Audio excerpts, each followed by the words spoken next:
good quality of start the pregame show. My bad, yeah. Hey, you're all right. You're all right. Man, I'm gonna do everything in that.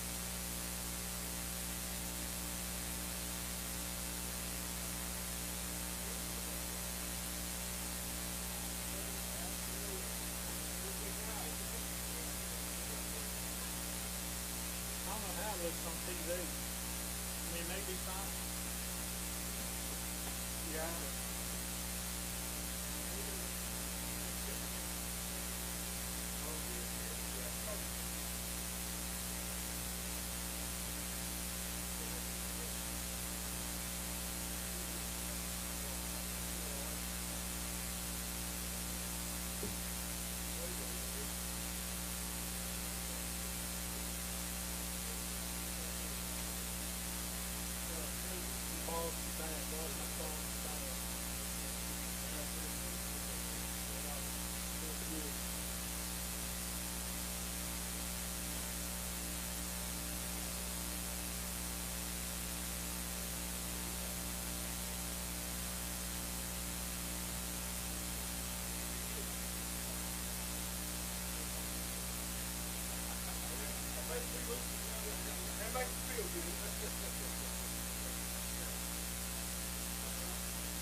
They want me to change the bit rate.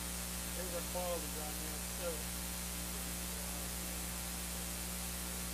change program bit rate, 5 megabytes for the bit rate. And I'm also not planning to I think we'll run on 35. It's probably another 20 or 15 days.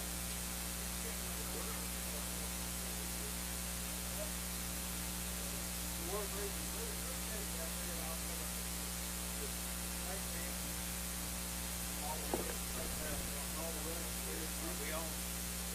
We're ready to be on generation. Somebody needs to check the thing. Here it goes.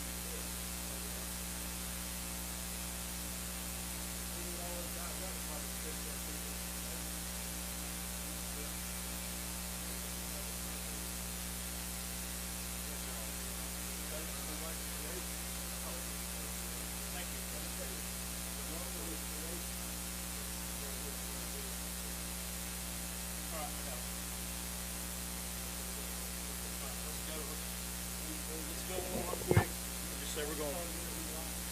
No, I gotta do the open first. Tell them our advertising and everything.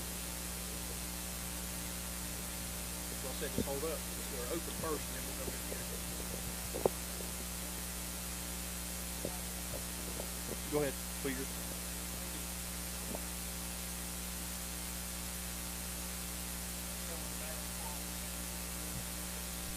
It's Friday night. That means it's time for Tiger football. The Rosman Tiger Sports Network brings you tonight's broadcast of Rosman Tiger Football, proudly sponsored by Brevard Insurance, Charlie's Tire, Delbler Graphics, Dalton Insurance, Mountain Real Estate, E-Golf Motors, EMG, Farm Bureau, Fire and Smoke Barbecue, Food Matters, Friends of Rosman Football, Harmony Corner, Paris Hardware, Headwaters Outfitters, Little Blessings Daycare, Next Level Fitness, Edit Properties, Honey Mountain Sawmill, Premier Tax Service, Riverbend, Save More, Sheriff Mahoney, Stamey Builders, State Farm, Spud and Debs, Sully Steamers, Toxaway Concrete, and Toxaway Grading. Welcome to the Stamey Builders pregame show.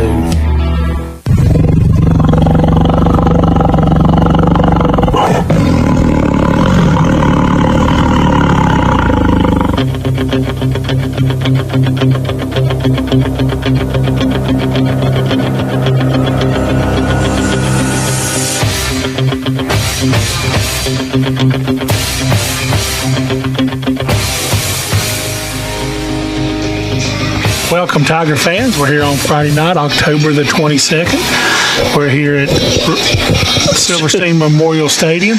We've been traveling. In my headset there. I was going to say we've been traveling so much. Joey probably forgot where we're at. Yeah. We've been on the road the last 3 weeks. Yeah, So that's a beautiful Friday night. The sun just went behind the mountain, finally gave us a little break in our eyeballs and camera shot. So we're here. If you guys are out there listening to us or watching us, we're on YouTube tonight. We're going to get started here. Yeah, we're going to do things a little bit different tonight. We got a pretty long interview we did with the coaches on video, so we're going to go ahead and go and run that first. And then we'll get into the rest of our stuff. We're also going to have Parents' Night, Senior Night, everything tonight. So be a little different for our normal pregame, but I think y'all be all right with it. So Joey will go ahead and get us set up with the video.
About imposing your will on the other team. Right. You know, that's why it's a blocking and tackling game. To do those things, you have to impose your will upon them.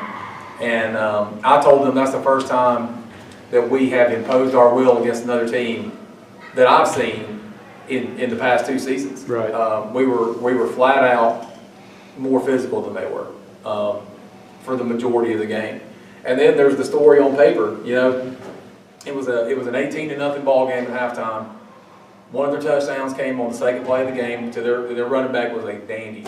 Oh, yeah. And then when they had a pick six, and they had the fluke catch that Bradley, our safety, goes up and makes a play on the ball. And Great defensive play, by the way, too. They had a receiver to the right place. We were in the right coverage. We had the right people in the right places. 9.5 times out of 10, that ball is either picked off or lands harmlessly on the turf. Kid makes a great catch and scores on it. So, you know. Well, the pick six was also a deflection off of the screen pass. It went off of our receiver's hands and then went right in. In the second half, they all had another pick six. The best way you can say it is defensively played well enough to have a chance to be in the game. We held them to under 100 yards passing, a team that throws the ball all over the place. We had 3 sacks. We forced them to punt 3 times. They were 1 of 13, or they were 2 of 8 on third down. Like we blocked a punt, recovered a fumble punt, which we'll talk about in a second. All the markers were there. Y'all were giving their quarterback the business. What I was going to mention, Stamey was all over the place. I mean, we had what, 2, 3, 4 sacks? We had 3. We had 3 sacks. And really, almost all of them were down to great coverage. I'm not saying that the sacking players didn't do a great job getting to the quarterback. You have to do that part. But if you go back and watch the film, we throw him off his landmark. That's what I've been preaching to them. You throw the quarterback off his landmark at this level, most of the time, he's not going to another read. I think there was the 2 things that you'd said. One thing that you said was the physicality of Rosman. There was no sustained long drive all night by Drawn. Everything they did was a big play, a busted play, a broken play, something. But they didn't really sustain a drive on us all night. Second thing is I had a listener text me and say, we're beating him to death inside between the tackles right now. Mm-hmm. So, at least 2 different people are making that observation that that Rosman was extremely physical. And the other thing, I don't know, is just a stat in high school, is how many times we forced the quarterback to throw before he wanted to. Like hurries. Hurries, pressure. I don't know. We pressured them most of the night. I could go, that's not one that's on your standard stat sheet at the high school level. We can go back and count it, but I mean, I'd say it probably approaches 10. Right. We had the ball almost the entirety of the third quarter, and they're the ones that scored a touchdown. Right. That was the kind of night it was. Right. But defensively, we played really well, played well enough to have a chance to win the game. Well, the pick six in the second half, we had a good sustained drive down the field. I think it was about their 30-yard line or so where they picked it off at, because we had a good sustained drive down the field. We're moving the ball good. We were talking that we thought we had better sustained drives than they did throughout the whole game. So the other thing is that every good football game has a good controversy, and we had one Friday night, and we had a blocked punt, and we tried to advance it. Fans to our left and our right were a little upset. As a matter of fact, a few of them apologized after when we went to commercial that they'd gotten a little loud. But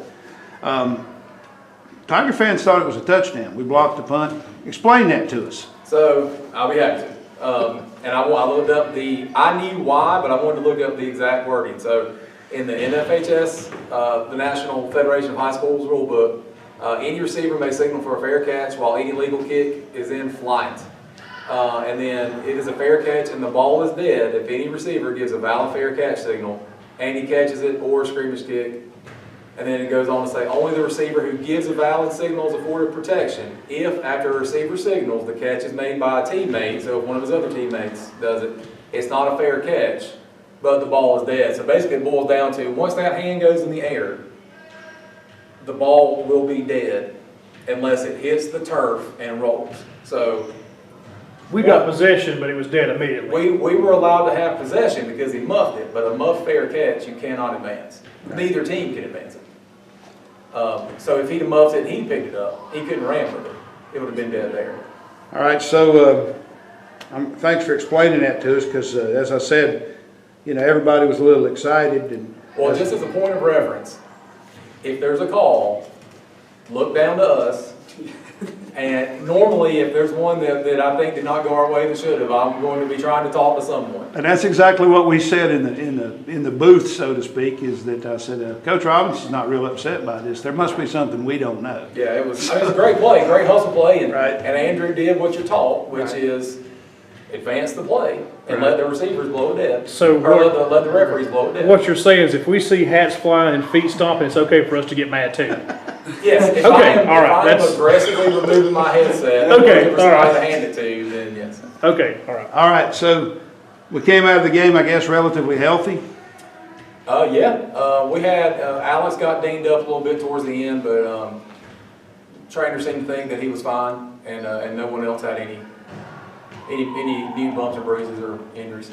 So next week, moving into Mitchell, Mitchell pretty impressive against Mountain Heritage, 33-0 win. I'm sure you've watched that film by now. What do you see out of them? Well, they're very good. They beat a really good Mountain Heritage team, 33-0, and 33-0 really might not indicate how badly they suffocated them. Mitchell's good. Obviously they've got to be the standard bearer in our conference right now after what they did in Mountain Heritage, what they've done all year. Right. They're going to be physical. They're going to line up, and it's going to look a lot like what we do, and it's going to look a lot like what Mount Heritage does. Is a foot split, if that. Right. Everybody's right here, and here we come. And they're going to put it in your lap and try to get you to stop it. Defensively, they fly around real well, very aggressive, very physical. They come downhill, so it's going to be a challenge. They're good. Well, this is also senior night coming up, and I know this being your second year, you've had a couple years with these seniors. Talk about these seniors a little bit. Oh, you did that to me. I didn't know that one. I didn't know that one was coming. So Sorry. I'm a soft touch as a warning. So. All right. These seniors have not had a regular school year since they were in 9th grade. Right. And they've been with us. When I say us, Coach Allen and I came back at the same time. And so they were sophomores and struggled. They really struggled through a tough high school football career. You know, we had the interim situation where the previous coach left in April or whatever it was, and there was a lot of turnover there. They did not have a great JV experience, and I'll leave that at that. And then their sophomore football season was a struggle. You know, we struggled, left some wins, in my opinion, on the field.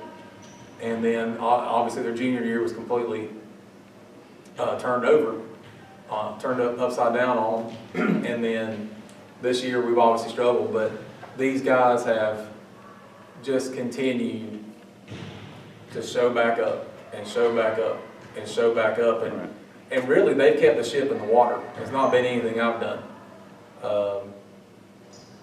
Without those four, you know, we start to possibly unravel. I mean, I'll put it, you know, when a team struggles, and it has struggled, that's always a possibility, but the seniors have been right there at the forefront, showing up every day, gutting it out, through some of them, I mean, more adversity than certainly I ever experienced playing football or doing anything else. Right. You talked to me last week in the interview about asking them what their legacy would be. What would you think it would be? Would it be their perseverance, their toughness? Just, I mean, what would you think it would be for their legacy leading to the team as they go on? Unwavering. That's how I would put it, unwavering.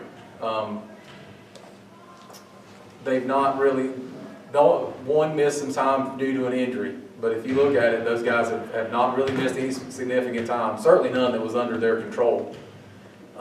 They go hard in practice every single day. They came all summer.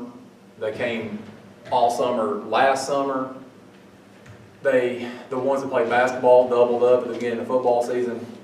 I mean, they just have continued to be there. And I'm not a believer in moral victories, but I do believe there are wins and losses that don't show up on the scoreboard. And so I would say that the legacy they're going to leave behind has been they kept the ship in the water through some of the roughest waters this program has ever seen. Just absolutely unwavering. That'll be their legacy. Okay, Coach. Anything else to add? Last week or Friday night, this Friday night coming up, any final comments? We started to turn the corner Friday night, I believe. If I end up being wrong, please delete this video from you. I truly believe we started to turn the corner Friday night, and whether I understand it, it's hard to come out when the team's losing and stuff like that. I get it, but if there's ever been a group of players who deserve a full house, not just for senior night, but it's this group's last time together. Okay, that's one of the things that gets lost in senior night all the time, is that yes, it is the last night for the seniors, and we should recognize that, but it's this last time for this group that spent so much time elbow to elbow in the trenches. I would really like to see us come out early, come out at 6:45 as a community and show these young men, because they all could have taken the easy way out. Every single one of them could have taken the easy way out multiple times. And I really believe that they should be recognized for having not done that. So I'd like to ask one question. I know we're winding down our first year in Western Highlands Conference. Up to this point, anything surprised you as far as the teams we've seen, the travel compared to what we're used to? I know that's a hard comparison, but we're still 1 week to go. Yeah. But can you draw comparisons from the Smoky Mountain Conference to the Western Highlands Conference, and any of that in the first I guess we're about 7 weeks in to it now? Well, there's no drop off in the physicality level, in my opinion. You know, I know the traditional SMC powers are as physical as they get, and that's 100% a fact.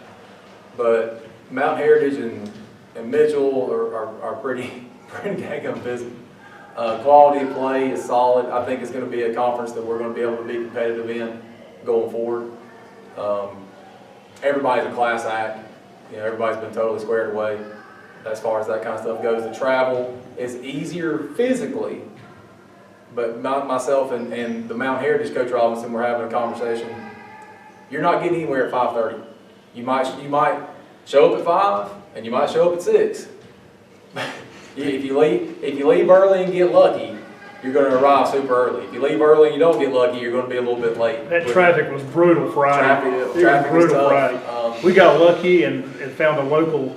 It gave us a back way to get to the high school to get us off of 40. Otherwise, we would have been there probably 7 o'clock. Yeah, well, we first time in 2 years we've been late somewhere in my 2 years, and I mean, what are you going to do? I was sitting on the bus and I started kind of doing the calculation, and you can get mad about it, or you can just keep going down the road. Right. So that's going to be a fact of life for all of us in this conference. Period, until they finish 26 and 2040, whatever that is.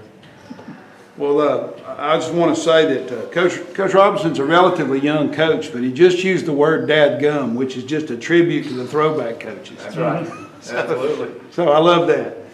All right, Coach Robinson, we appreciate your time. We're going to turn over to here to your left and talk to JV. Yeah. No, you, sir. We'll talk to the JV head coach, Tyree Allen. Coach, start with you. Big win last Thursday night. Big win. Yes, sir. It was great to have the boys out and just, like you say, imposing their will on another team. They came out strong. They worked on it all week at practice. They didn't throw us any monkey wrenches in there, and we just executed and played ball. And we were very proud of it. Talk to us a little bit about his senior night on the JV level. You've got some players who now you've coached for 2 years as a head coach that are going to be moving up to the varsity level next year. Talk to us a little bit about those kids. It's a little bittersweet. I'm glad to see them grow up and become better football players. But at the same time, I like having them around because, man, they fly around. And one thing that I've noticed with this group of ninth graders is they don't have an off switch. We may or may not have gotten in a little trouble on Thursday. We kind of kicked it on sides. We told them not to do that, and went off the side of his foot. And I think the other team might have got a little upset with us. And we just got to get over that hurdle. But yeah, they don't have an off switch. They want to win by any means necessary. And one of the leaders of that team is Colton Dotson. He has just been an asset to us, and he's helped pick the team up and carry us through a lot. Also, Creed Smith, a quarterback, he stepped up to the plate in a place that he hadn't played before. Gus, coach's son, he's been there early. He was one of those young players that played on JVs, even though he could have stayed down and played in Pop Warner. He had a pick Thursday, didn't he? Yes. Almost a pick six. Almost a pick six. Yeah, I saw yes, that. he did. We still let him eat dinner. And the craziest thing about Gus's growth is the fact that he's been playing receiver. And if you know anything about us, we don't throw the ball a lot. And it's been cool to see him actually catch the ball this year and run the ball and actually get in the end zone. And one of the other neat things about him, about Creed and Gus, is not only has Creed thrown Gus a touchdown pass, but Gus has thrown Creed a touchdown pass as well. So that kind of bond that these ninth graders have is something that I think will carry them on through a lot more years in their career. And we were talking to him, me and Coach McCall were talking to him at practice last week, and we really feel like this group of ninth graders has an opportunity to be great. But Coach Rob and Coach Galloway have pounded and pounded that we have to be able to work. We can't just back down just because we're okay right now. We got to keep on pushing. We got to keep rowing the boat and keep getting better. And that's something that me and Coach McCall try to tell them, like, who's to say we're not looking at the next Rosman State Championship team? Like, But y'all are laying the foundation. Y'all are laying the foundation with the JV program. You're getting them ready to move on to the next level. I mean, I know Coach Robinson's got to be ecstatic looking at some of the kids he's got coming up. That you got some good talent and good numbers and stuff coming up to the varsity level over the next couple of years. Right. And it's contagious. Right. Like, whenever they see that they can win, whenever they see that they can really and truthfully impose their will like we've been telling them that they can do, it's contagious, and others are going to want to be a part of it. Well, if I can interrupt just for a second to speak to that, it's, we've really had to work hard to maintain the JV team. Like, we've really tried to, I don't want to say protect them, that's not the right word, but really insulate them. Same thing that we're trying to do with the youth program, right? Mm-hmm. We're encouraging all of our 7th graders to play midgets. Don't play JV. Right. We feel like we can, even though it's going to thin us out a little bit at the JV level, we keep all those 7th graders in midgets, excuse me, and we keep all the 8th and 9th graders on JV. To what he was saying, it's really hard to extinguish that fire once you get a taste of winning. Right. But it's almost impossible to strike that flint if it's been dormant for so long. Well, I think another part of that is your 7th graders are getting snaps. Your 9th graders are getting snaps. Right. Yep. And that's big. That's playing time. That's experience, whatever level you're playing on, just to see life through a football helmet's experience. Mm-hmm. And that's what you need. Right. So Coach Allen, you were trying to explain it to us before we went on camera, but after we play Madison next week, that's the end of the regular season, correct? Yes, sir. Then we have possibly a playoff game, and yes. We don't know the opponent, we don't know the location. Is there anything you can tell us about that? But at this point in time, from what I know and understand, it would be like a 1-2, and then 3 and 4, and then 5 and 6 playing each other at that championship or the playoffs segment of the JV season. And as of right now, we just played Owen. We won against Owen, and they've verbally clarified that was their last game. So in order to do the 1, 2, 3, 4 or whatnot, we would have to play Madison again after we play on Thursday. And depending on if we win, we've already played them once and we came out on top of that game. So I'm assuming that it would be here, since we would have the upper end on that deal of where we should play. That's really all I have right now, because right now Mitchell has beat us and Mountain Heritage has beat us, and that's our only losses. So What's the record right now for JVs? 3-3. 3-3. Yes, sir. So we talked about this back at the beginning of the season, and I don't want to talk about it this week, but I want you to be prepared for next week. We ask you, both of you, I think particularly you, Coach Robinson, what fans, what businesses, what the community could do to help the program. So if you want to come back next week with a list, we'll give some time to that, because we'll do a season wrap up and we'll talk about that, because I know there's things you need. I know there's things that you probably need that won't get funded through the athletic budget. There's extra needs, and so I'd like to talk a little bit about that, if that's okay with y'all, next week. You got it. And you said you had numbers in your head and all kinds of things of what things cost, so we can be specific. Take, I think that's as important to this program as strength and conditioning and other things, not on the field necessarily, but the overall atmosphere and the culture of the program. So the mic yours next week to talk about that after we wrap. Can't take that back. Okay. Hey, plus it gets the community involved. Right. Hey. So. All right, gentlemen. Anything else? It's not a long trip to Madison Thursday. Right, that would be nice. That would be great. Sure enough, I spent a lot of time talking about, and I want everyone to do that, but I might get a little choked up right here. As we're coming to the end of this, I talked to the boys a long time ago about moments and memories, like a moment becomes a memory. Right. And they're coming to the end of their moments. Mm-hmm. The seniors particularly are coming to the very, very end. Right. And this group of 9th graders has been together now. Some of them have been together for 3 years, but the vast majority of them have been together for 2 years. And they will have taken a JV program. They did not win a game in however many years, I can't remember, it's 4 or 5. And we finished 4-2 in February, and provided we can take care of business this Thursday, even no matter what happens with the last game, we can finish with 4 above 500 for the second year in a row, 4 wins, back-to-back seasons with 4 wins, and that also matters. In 2 tough conferences. Yeah, we're not going 4-2 against the Sisters of Mercy. We're played the Smoky Mountain College. We had to play Mitchell twice. Yep. We played Mount Heritage and Mitchell twice.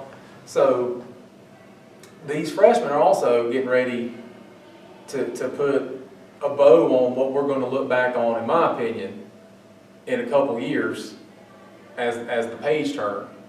They're getting ready to look. That's their legacy, and they also deserve to be recognized for that, along with the coach, Coach Allen, Coach McCall, and all their work with them. So make the trip to Madison. Yes, please. Make the trip to Madison and cheer them on. I'm not saying it just because mine's one of them, but they are a wonderful group to be around, to watch play. Their enthusiasm, their optimism, it's all infectious. And they're dandy football players. On top of it. And you have to be there to see it. The physicality of the freshmen this year, and it's all due to, like you say, they've been together 2, some of them 3 years. They get each other. They know that they've got each other's back, and they play like it every single snap. And I know I didn't name every one of them, but the physicality, if they can just stay together, stay healthy, and continue to work, they're going to shock a lot of people. Both of you as head coaches, you create an atmosphere, not as much team as family for the boys.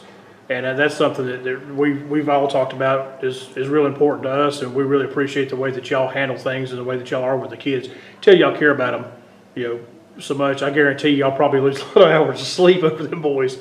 But that's something I think that's special that really helps bring y'all to a new level of coaching and helps bring the boys up, maybe even beyond what they're normally capable of. Because of like you said, that they want to help each other out, they want to have each other's back. Somebody gets hurt, they're wanting to step up. They're trying to be there for their football family, not just their teammate. Right. We're constantly telling them that we're going to give them probably the hardest thing they've ever done in their lives, but we're also going to give them a room full of people that love them. Right. And I think it's really important that they see that the community is there too. And I love your concept of moments to memories, because in a room full of guys who have a bunch of no more moments but a whole lot of memories, and I'm one of the older ones in here. There's one's a little older than me, but as one of the older folks in here, that's all I got now. But I have all those memories of Friday night. I still love Friday night, and that's what you're talking about. Absolutely. After all these years, I still love Friday night. Right. Couldn't go out there and play a play, but I love it. Right. No, absolutely. All right. On that note, that's the end of the coaches interview. We appreciate your time. We appreciate you joining us every week. And as You've been listening to the Food Matters JV Coaches Interview. Thank you for listening to the Varsity Coaches Show presented by Premier Photography.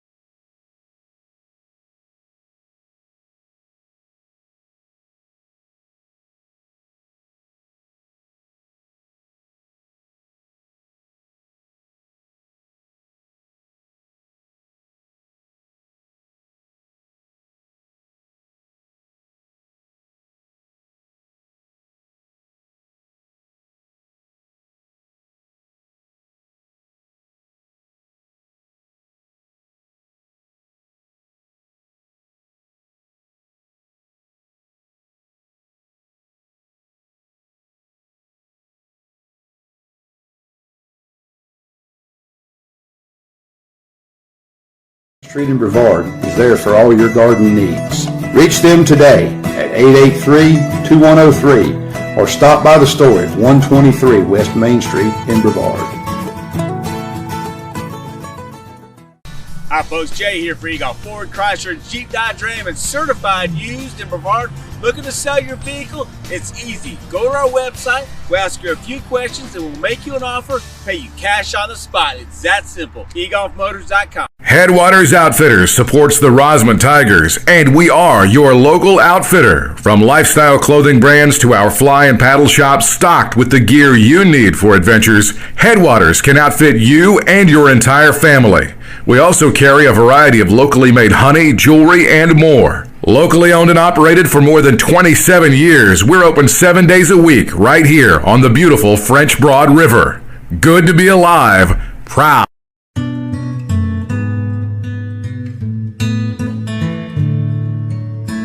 Hello, this is Sheriff David Mahoney. I want to say thank you for the incredible opportunity you've given me to serve as your sheriff. My wife and I are proud supporters of Rosman High School athletics, and we wish the football team a safe and successful season. It's good to be alive, proud to be a Tiger.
I love you all, and I'm so happy to have you all in my life to laugh and to smile with. Miss Alexius Taylor. And now for our senior band and color guard, Miss Haley Arnold. Haley is the daughter of Brandon Arnold and Melissa Arnold.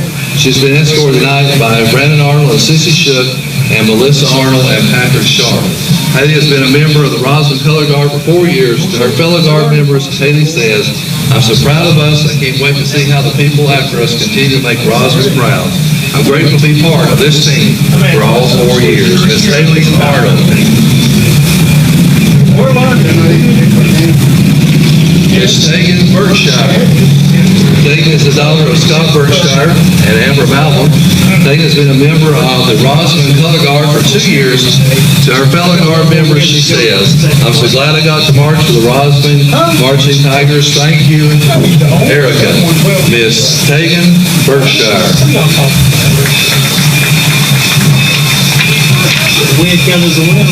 Miss Trista Bryson. Trista is the daughter of Jeremy and Christy Bryson. Trista has been a member of the Rosman band for 5 years, and she plays the clarinet. To her band, Trista says, "Cherish all these moments because they are gone before you know it." Miss Trista Bryson.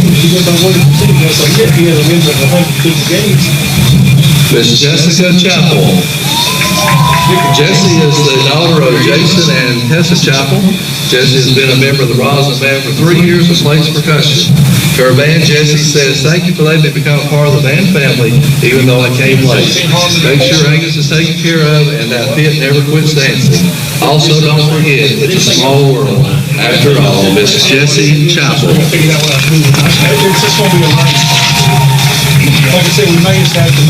Mr. Jimmy Enriquez.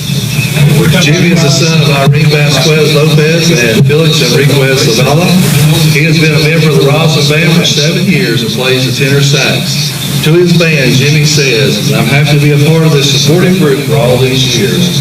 I'll always enjoy being with all of y'all. Play your hearts out for the competition." Mr. Jimmy Enriquez.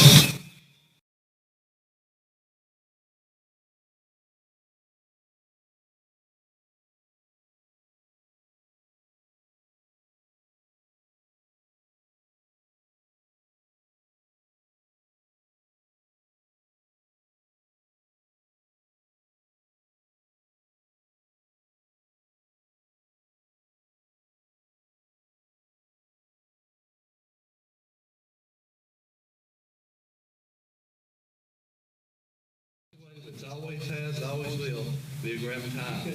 Laura, you've grown so much since I met you 2 years ago, and I'll always treasure our friendship. I am so proud of you. And to the entire band, I know every one of you have the ability to continue to make this band great. Take a deep breath, work hard, and do not forget to have some fun. Miss Jessie Grooms. Mr. Lance Kimsey.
She says, "I will miss being a part of something. I will miss those natural highs I get after performing our shows. I'll miss the rush I feel after finishing our best performances. I'll miss how without having to say anything, the whole band knew how we did. I'll miss pushing not only myself, but other people who do the very best they can. But most importantly, I will miss the memories, the good and the bad. Thank you for all making my high school experience tolerable and chaotic." Ms. Kelsey Owen. You should be independent from that. Mr. Wyatt Owen. Wyatt is the son of Pat and Jackie Owen. He has been a member of the Rosman Band for 7 years and plays the tuba. To his band, Wyatt says, "Common sense is not a gift, it's a punishment, because you have to deal with everyone who doesn't have it." Mr. Wyatt Owen.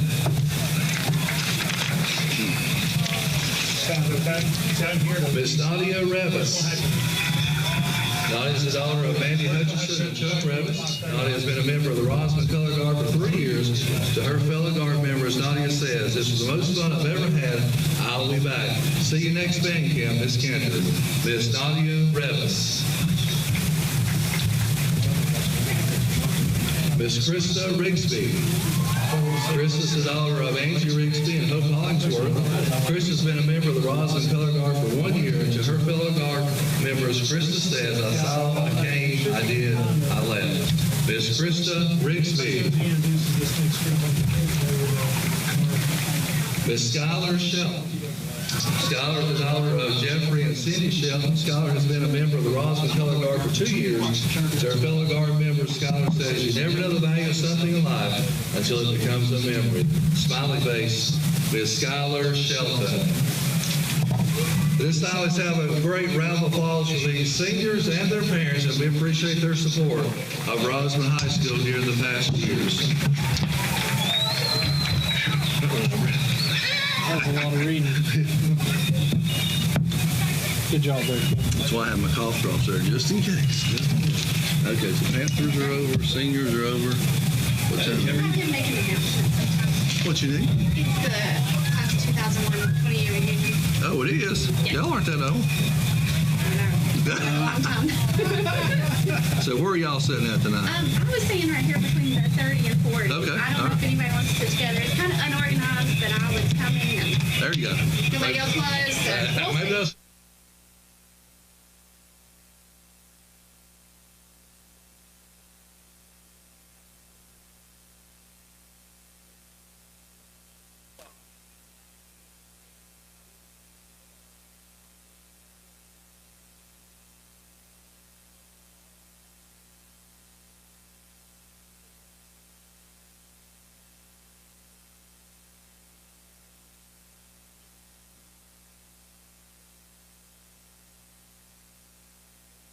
Cheer them on and help them score big. When you're looking to score big this fall in real estate, call us, Hodges Team. Mountain Real Estate rocks. Dan and Donna Hodges, 828-507-1259. Go Tigers! Pettit Properties, your hometown agency. Cindy Pettit and Jake Raines are ready to help you buy or sell your home. Give them a call for a free market report and a free market analysis of your home. Let hometown market knowledge help you buy or sell your next home by giving Cindy or Jake a call at 828-966-7800 or 828-553-1023. Or you can visit their website at www.homesalesbrevard.com or pettitpropertieswnc.com.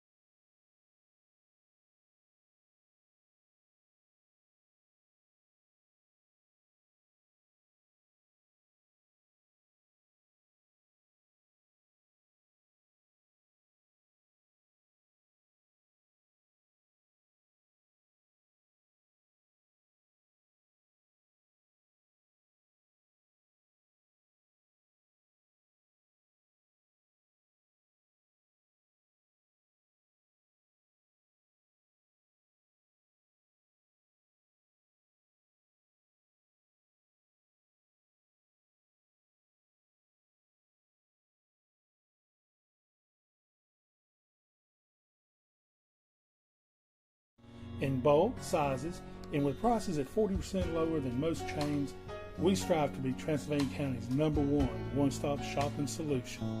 Go Tigers!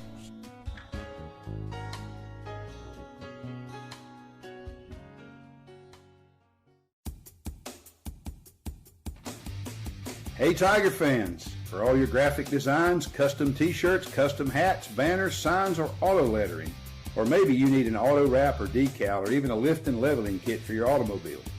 If so, please visit 60 Chestnut Street in Rosman and speak to the experienced folks at Dabbler Graphics. With years of customization experience, they will give your business or organization the professional look you want. Why just be a customer when you can be a priority? At North Carolina Farm Bureau, we're focused on your specific needs. That's why we have local agents working for you in every county across the state, offering competitive rates and fast, friendly service. It's more than insurance. It's the kind of treatment you deserve. Farm Bureau Insurance. Helping you is what we do best. Contact Ricky Lambert at 883-2335 for all your insurance needs.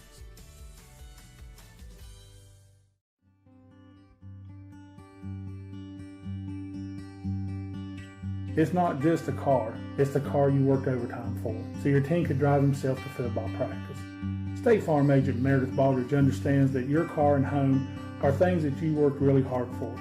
So give them the protection they deserve. Call State Farm Agent Meredith Baldridge in Brevard today at 883-8179. Go Tigers!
Harris Hardware on Main Street in Brevard proudly supports the Rosman Tigers. For almost 50 years, Harris Hardware has sold you garden seed and fertilizer. Whether it's a cold weather crop or corn, Harris Hardware on Main Street in Brevard is there for all your garden needs. Reach them today at 883-2103 or stop by the store at 123 West Main Street in Brevard. Headwaters Outfitters supports the Rosman Tigers, and we are your local outfitter. From lifestyle clothing brands to our fly and paddle shops stocked with the gear you need for adventures, Headwaters can outfit you and your entire family. We also carry a variety of locally made honey, jewelry, and more. Locally owned and operated for more than 27 years, we're open 7 days a week right here on the beautiful French Broad River. Good to be alive, proud.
then we'll get going here shortly with the game. We've already had the national anthem,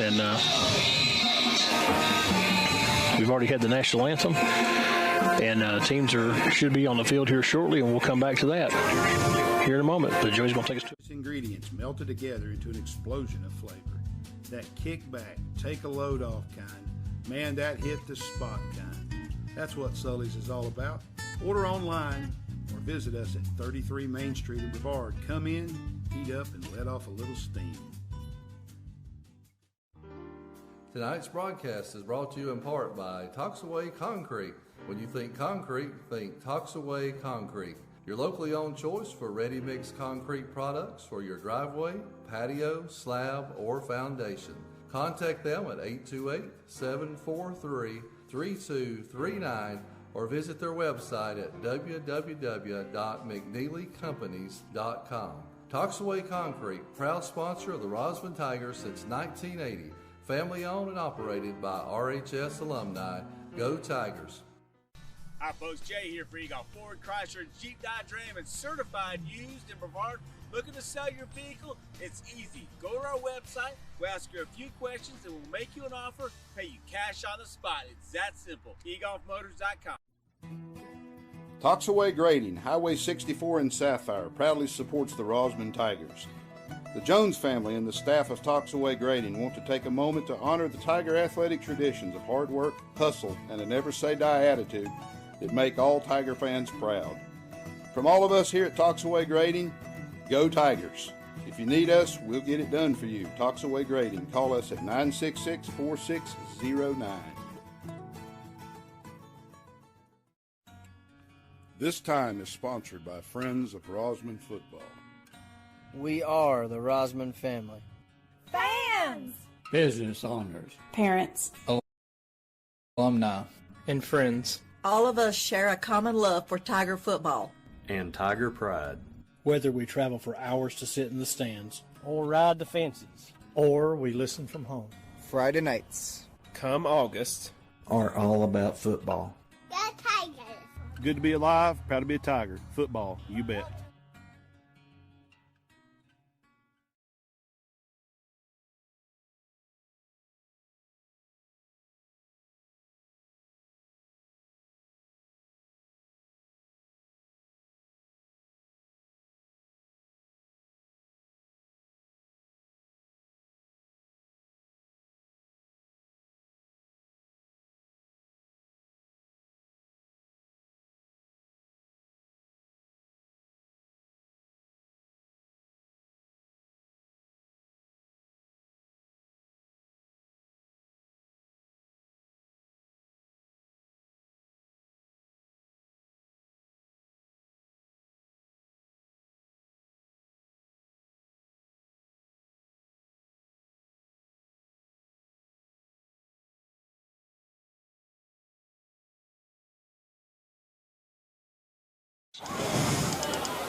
So There, looky there. Look at there. We can see we're getting fan shot right there now. There we go. There's a live shot. Thanks to Mrs. Coach Rob. It's a little upside down, but just hang on, folks. I'd rather be prepared. Or she talking to somebody. Yeah, once you just put it back on the scoreboard till she gets set down there, so we don't make nobody throw out with getting. I think somebody started up the steps. She's got her camera turned the wrong way. No. Go ahead and put it back on the other shot.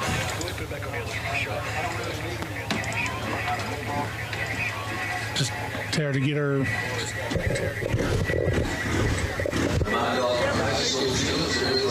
Hi guys, so I'm still here with you.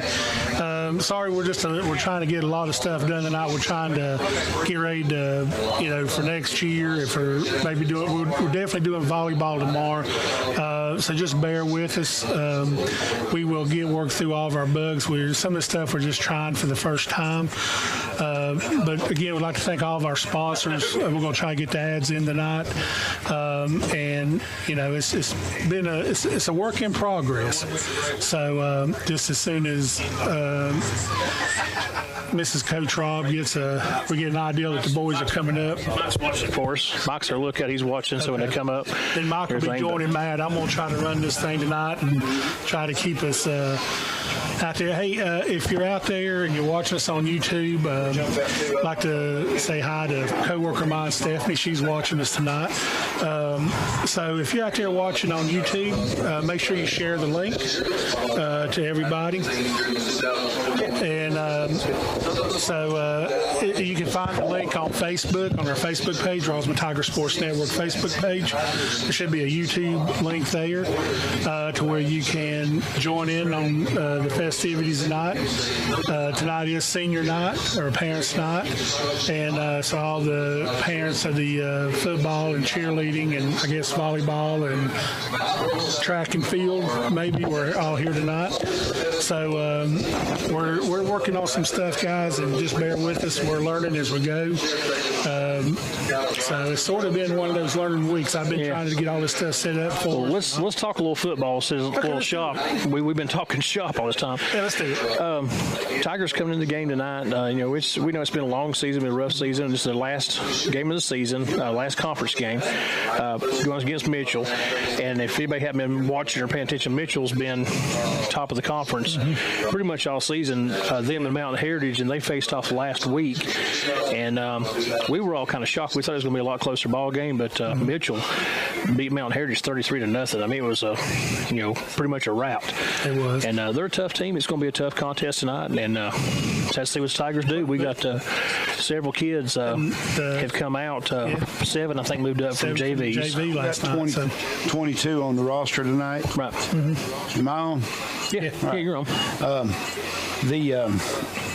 Last week, I don't know if we talked about, we reviewed a little bit, but Rosman last week, 32-2, but we were victims of big plays. Every score that the Wildcats had was a big play of some sort or another. We talked about this during the game and all the way on the drive home. That was the best our boys have played all year. They came out, they played hard, they hustled. It was, left everything on the field. Our best effort. Yeah. But they had a 47-yard touchdown run to start the ball game. Later they had an 81-yard touchdown run. They had 2 pick sixes, and they had a pass to the end zone that we had our hands on defense. We played it perfectly defensively, but then we knocked it down from the primary receiver, but then the underneath receiver run through and caught it and took it in the end zone. So those were 5 big plays, and the final score was 32-2. So. Well, Drawn never had a sustained drive. They never had back-to-back first downs the entire ball game. Our defense was playing good, and it was just they'd hit those big plays. Like you said, they had really good team speed. Number 5 was very quick. The best thing I think I heard of that night, though, was that Drawn's coach after the game told our coaching staff, and I think Coach's wife and stuff was talking to them and told them he had heard about Rosman's situation and how many kids we had, what we were going through, but until he saw it, he told him he would proudly take everybody on Rosman's football team onto his team in a heartbeat. It's a great compliment right there from another coach, and that should mean a lot to our program plus the boys. And I didn't hear that you just mentioned it, but that's a great compliment from another team. Oh yeah, because he said he saw it on film and knew we had low numbers, but said until he saw we changed from offense to defense. There's one kid goes off the field and one kid comes on. He realized we were playing true Iron Man. He said he was just really bragging about how tough our kids was. And on the other side of the coin, I also heard that the 33-0 score with Mitchell and Mountain Heritage was not indicative of how bad the game really was. I heard that as well. I heard it was actually, it could have been much worse, but so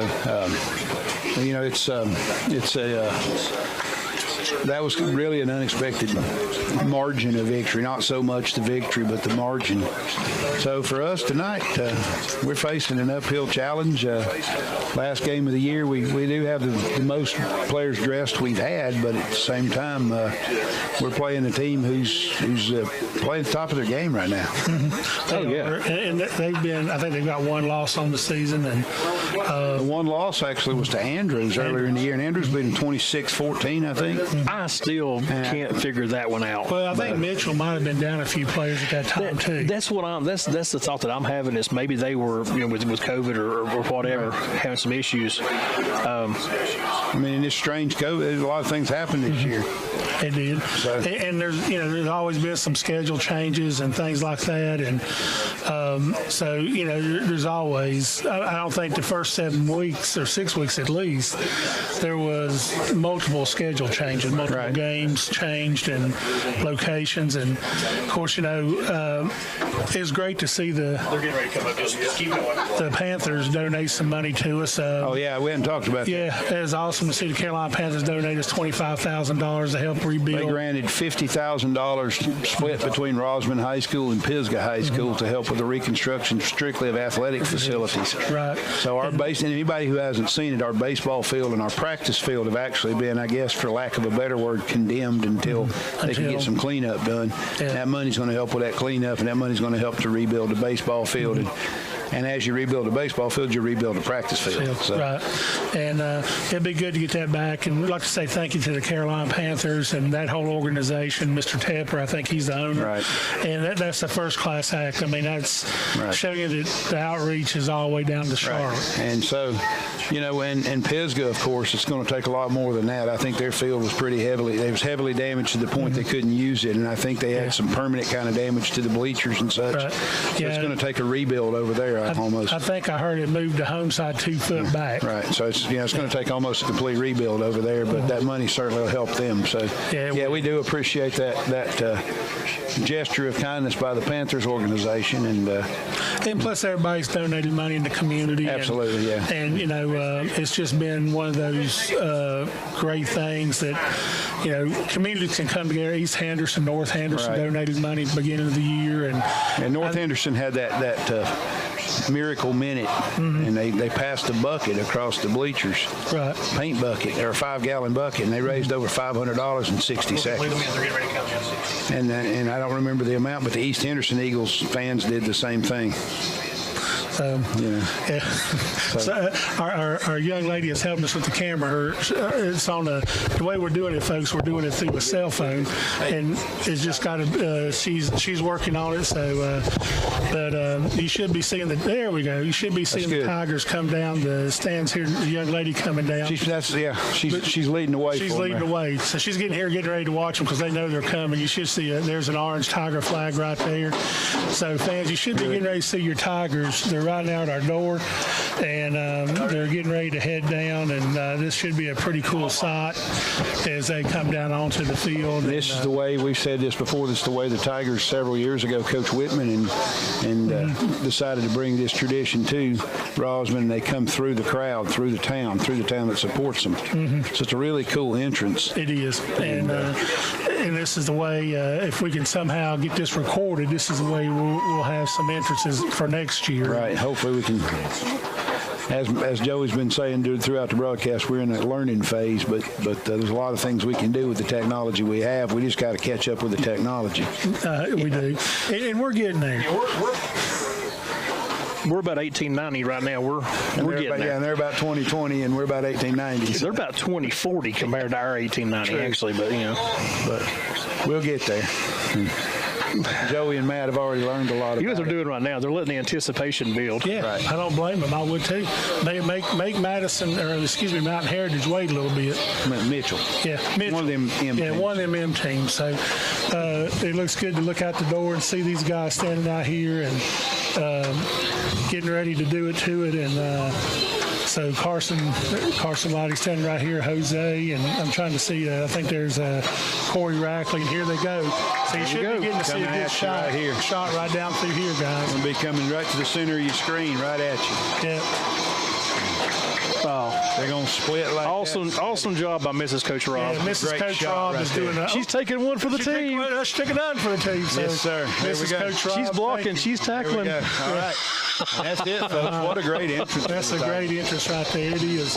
And she's following them on. We'll let her follow them on down there a little bit. So, but that is a great.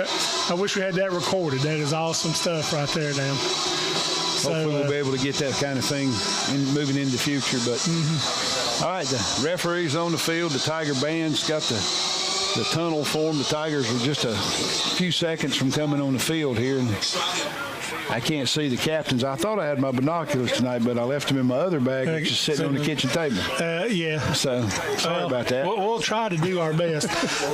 We may have Mrs. Coach Rob. That's what we're going to call her. We may have her do some crowd shots for us around halftime. And I know y'all probably mentioned this, but don't forget tomorrow at 2 p.m. the Lady Tigers, the Western Highlands Conference champion Lady Tigers, will take on an opponent in the first round. And who is it? Hayesville, out of Smoky Mountain, out of our old conference. So we'll be playing the Yellow Jackets here in Rosman starting at 2, and we'll be covering that live on Rosman Tiger Sports Network YouTube. Well, Joey and Matt will. I've having a pre-scheduled appointment out of town. Jose Furman, Josh Norton, Andrew Stamey, and Bradley McCall are our captains tonight. This time with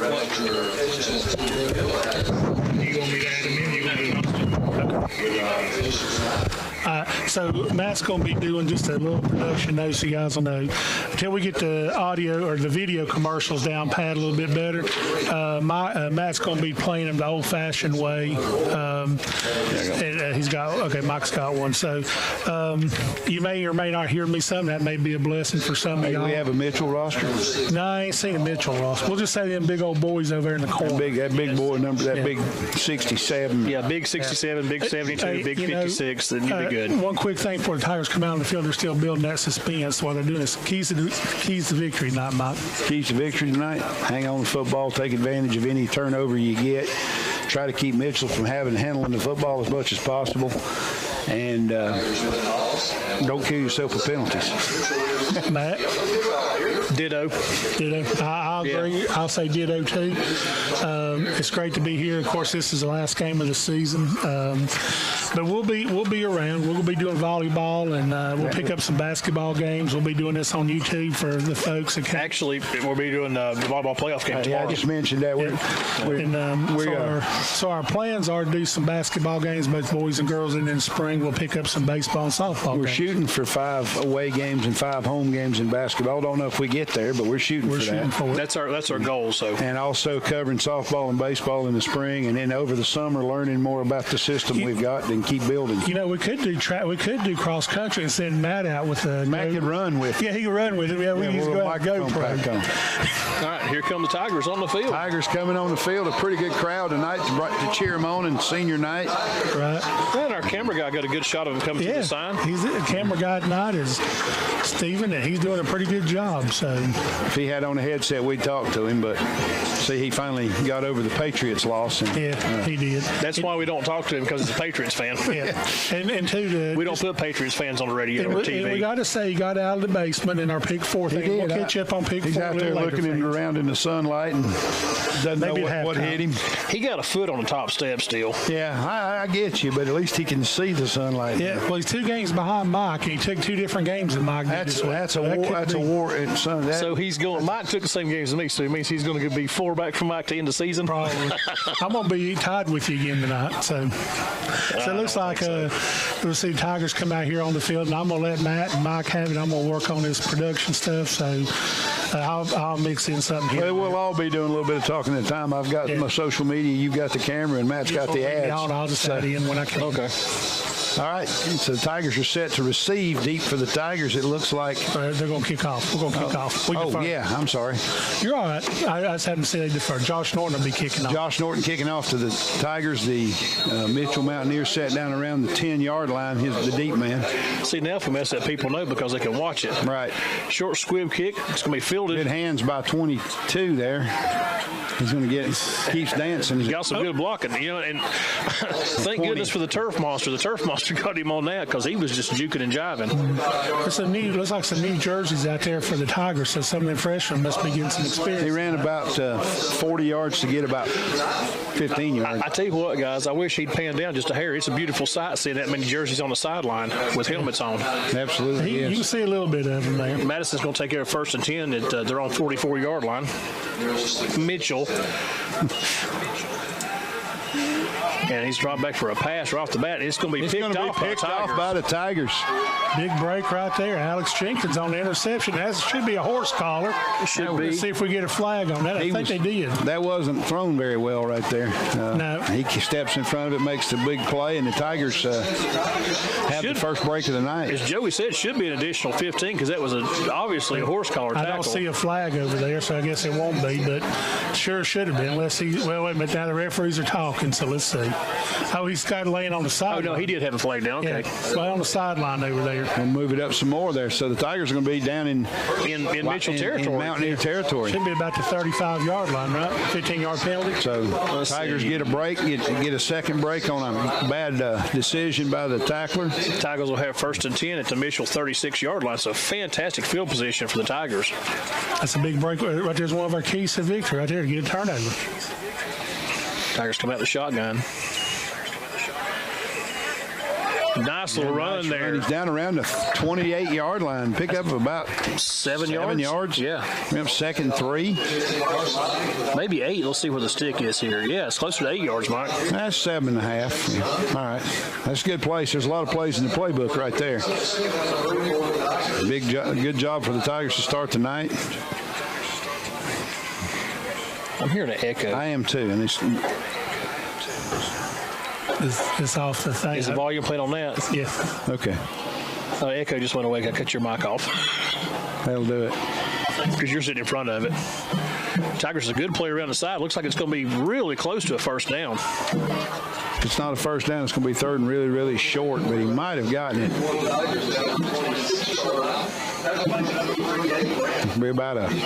It's going to be about a loaf of bread right there. 3rd and about a loaf of bread.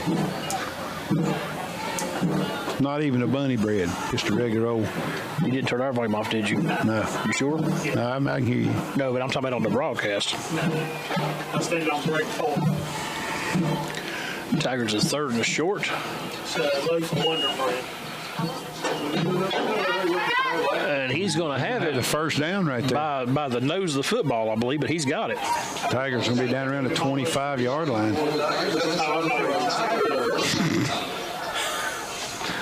Joey's over here talking to himself, folks. Tigers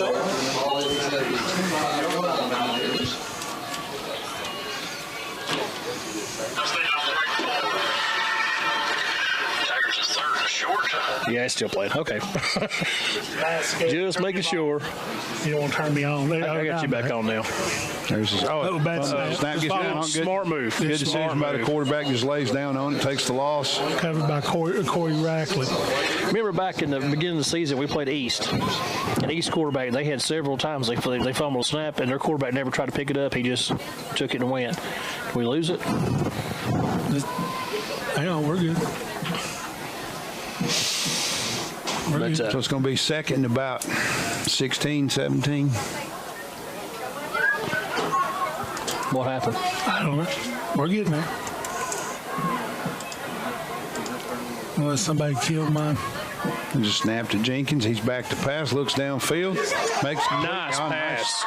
Nice catch. Good catch. And we're going to be down about. We're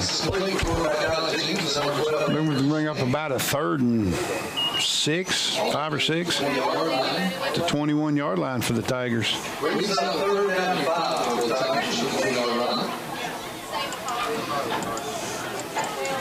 So the Tigers trying to take advantage of an early turnover here. The interception on the first play of the game as Mitchell tried to go up top and get a quick score. It's still on. I don't anything here. I don't know. He goes back to pass, and he's dropped for a loss. It's going to bring up 4th and probably about 8. So 4th and 9. Tigers trying to take advantage of an early turnover here. Interception on the first play of the game as Mitchell tried to go up top.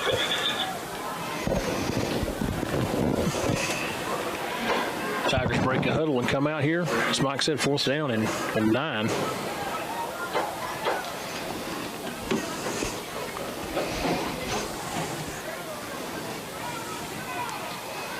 Mitchell trying to bring some pressure.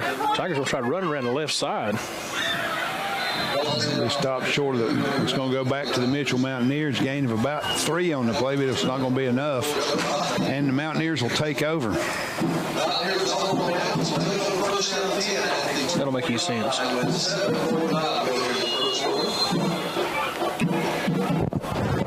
With 7:45 to go, no score in the game. Mitchell with the ball for the second time tonight. Ball's about, what, the 23? Looks like about 23.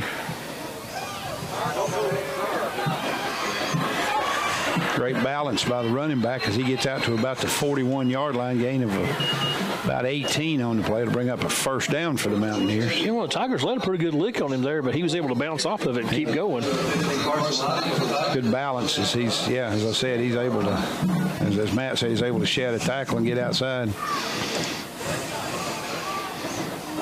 Mountaineers line up in the shotgun. There's a give on a.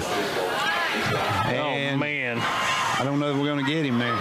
Good job around the Tigers didn't quit. 14-yard line. Tigers keep on the play, able to run him down from behind.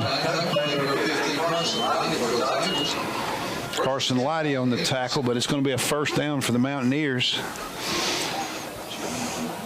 We'll see where they spot it. It's at the 14-yard line, just inside the 15 of the Tigers. So about 7 minutes to go here in the first quarter, and Mitchell's definitely down, threatening to score.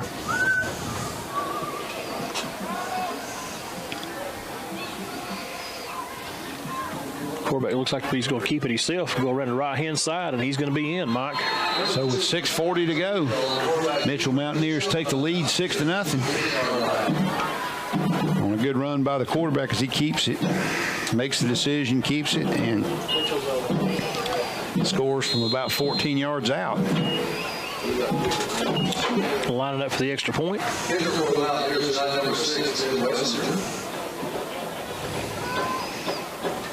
The kick is up, and it looks to be good. So as Mike said, 6:38 to go here in the first quarter. Mitchell Mountaineers take a 7-0 lead. We'll be right back after this commercial break. You're watching Rosman Tiger football on the Rosman Tiger Sports Network. Toxaway Grading, Highway 64 in Sapphire, proudly supports the Rosman Tigers.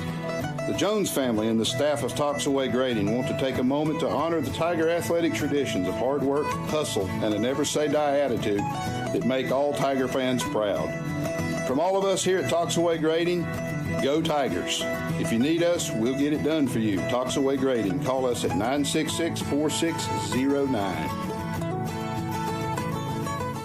Welcome back, Tiger fans. We're here at Silverstein Memorial Stadium. About 6 minutes, 38 seconds to go in the first quarter. Mitchell takes a quick 7-0 lead on the Tigers. That was the Tigers had a quick turnover there on the first possession by Mitchell. Drove down the field, had to turn the ball over on downs, and Mitchell a couple quick plays, about 3 plays, and they were down in the end zone. Yeah, I mean, they got some big plays. They had a good, strong running back. I mean, he was breaking tackles left and right. And then once he got past the second line, man, he just kicked on the burners. And if it wasn't for Lottie running him down, Mitchell lines up and kicks the ball off. It's going to be fielded about inside the 10.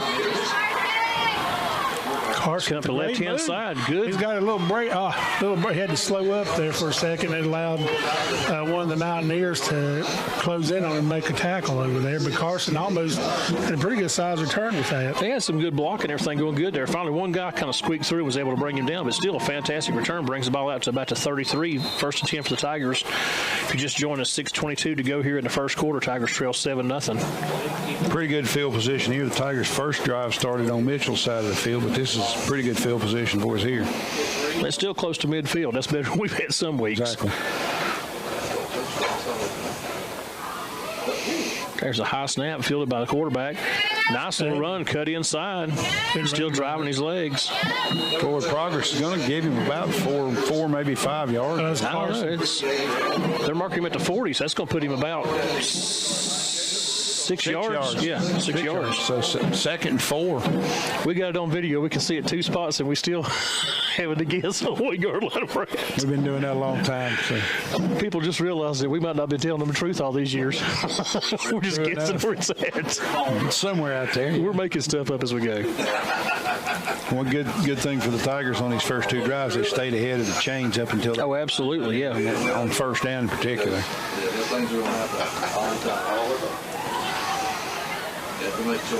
Tigers in the single wing. A snap, it's over the quarterback's head. Jenkins picks it up, tries to get something out of it, but the Cole Mitchell defensive line has a meeting around him.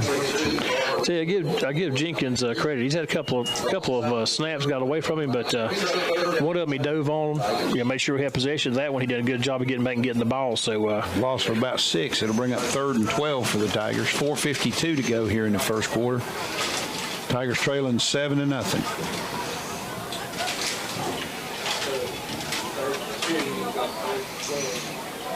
Tigers come out with a double twin set. Might be going to see it hit the air here. Twins to the short side of the field. Jenkins back to pass. He steps up. Quick hit. Had to slant open there for a second, but he was getting rushed so bad in the backfield, he really didn't have time to make a good pass. Wasn't a terrible pass, just a little bit high. Couldn't come down. Stamey couldn't come down with it, but made a good diving effort for it too. Bring up 4th and 12. Tigers probably punted away here. And what was that?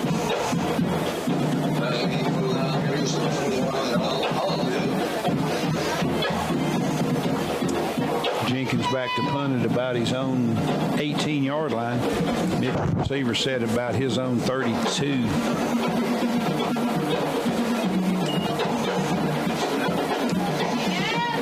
Pretty good away. He gets it away, gets a little roll. It's going to go out of bounds. Nope, it's going to stay in. About the 33-yard line is where it'll be down by. So he flipped the field pretty good. Jenkins had one of, if not the longest punt in the state this year. I think it's still listed as the longest punt. So a 79-yard punt a couple weeks ago over at Owen. So he's done a really good job throughout the year flipping the field.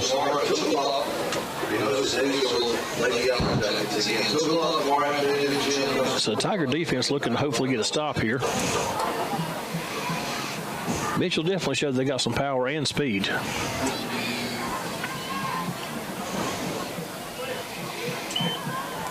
3 wide receivers. The quarterback's going to keep it, so he's just trying to spread people out, and then he's moving it down the field. A good run. He's going to pick up about 14 or 15 in a first down. Option keeper there as he fakes a handoff and then just goes in the hole. Tell you what, he's got some decent sized bodies up there in front of him blocking for him though, so they're making some pretty good holes for him. Yeah, the field tilted a little bit when they came on. Yeah. So we have 1st and 10 if they're on 48.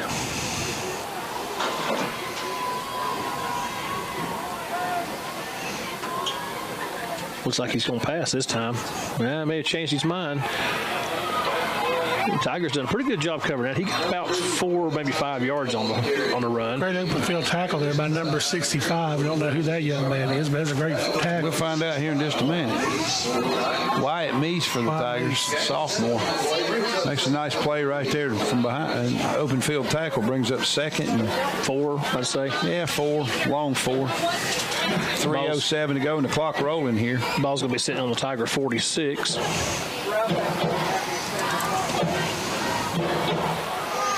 We're going to be a little tighter formation this time. I'd say we're looking for another run here.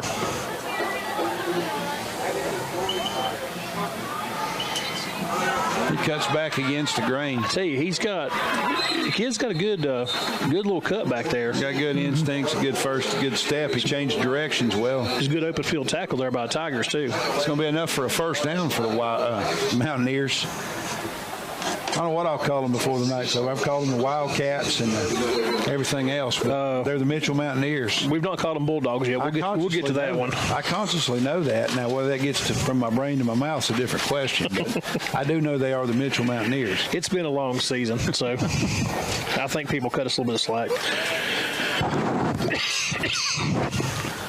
Mitchell to the line here with a receiver split to the wide side of the field. gives Cut it back inside, man. Wow.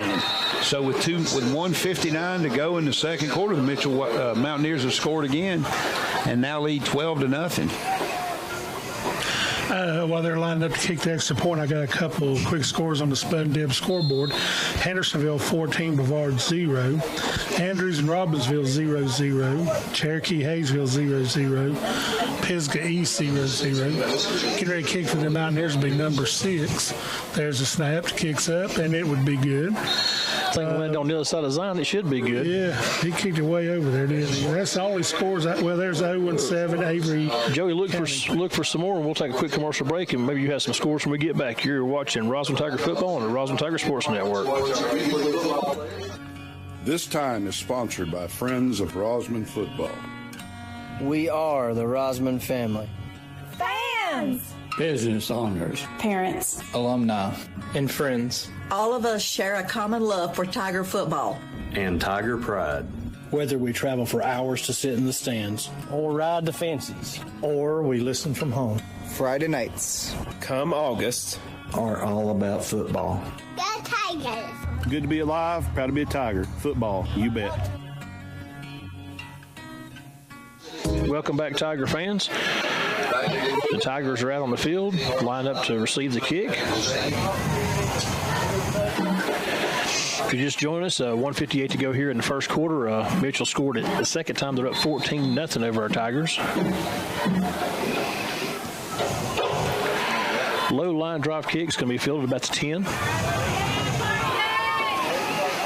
Got some blocking, fighting his way through, keeping his legs going. He's going to be up across the 30. It looks like he fought all the way up to about the 35, so great job there on the return.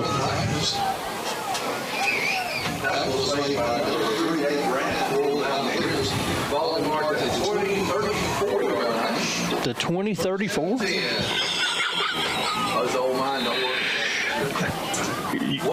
We could hire him to work with us if he's saying, we could hire you to work with us if you're saying stuff like that. We'll double your pay. Yeah, we'll double your pay. I mean, you know, seriously.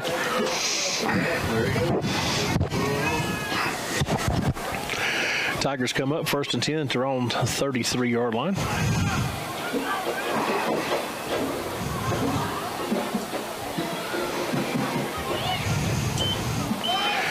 A little inside handoff, trying to get around this right-hand side. Gets through. Nice job, and it's going to be about a 9-yard gain, looks like. You know, Mike, so far tonight, the Tigers have been really good on first down. Yep. You know, we've been averaging, 5, 6, 7 yards on first down.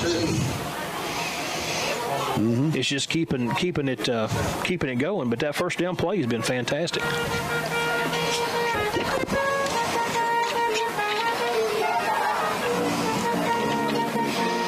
Tigers facing a 2nd and short. He'll come around that same side, and he's fighting through blockers and tacklers, and he's going to be up, have about a 3-yard gain. It'll be enough for a first down. I think they'll get ready to move the change here. That should be a first down. Looks like they're going to spot it about the Tiger 45-yard line, so we're under a minute to go here in the first quarter. Tigers with the first down. Probably about one more play here before the end of the quarter. Been a kind of a fast first quarter, hasn't it? Yeah, it has.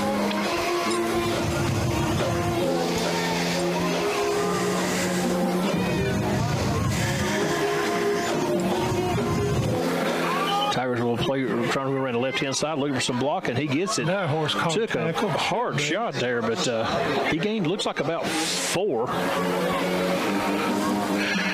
I'm not sure if that was a horse collar or if that was his head snapping back from the impact of that tackle. I don't know what it was. It sure like horse collar to me from up here. I mean, that is going to get us to the end of the first quarter. So at the end of the first quarter, the Tigers trail 14-0 to the Mitchell Mountaineers. We'll be back after this commercial message. You're watching Rosman Tiger Football on the Rosman Tiger Sports Network. UMass managed to pack more in your day and make it look easy. It's just what you do. You need a tire that will keep you going for the long haul so you can take on those tough jobs. Let us introduce you to the Michelin Defender LTX MS tire. It holds up under tough conditions to keep you rolling strong. Stop in at Charlie's Tire to see the Michelin Defender LTX. Do more for your miles. Charlie's Tire is located at 177 North Caldwell Street, or you can give them a call today at 883-2815. Go Tigers. Are you confused on your Medicare coverages?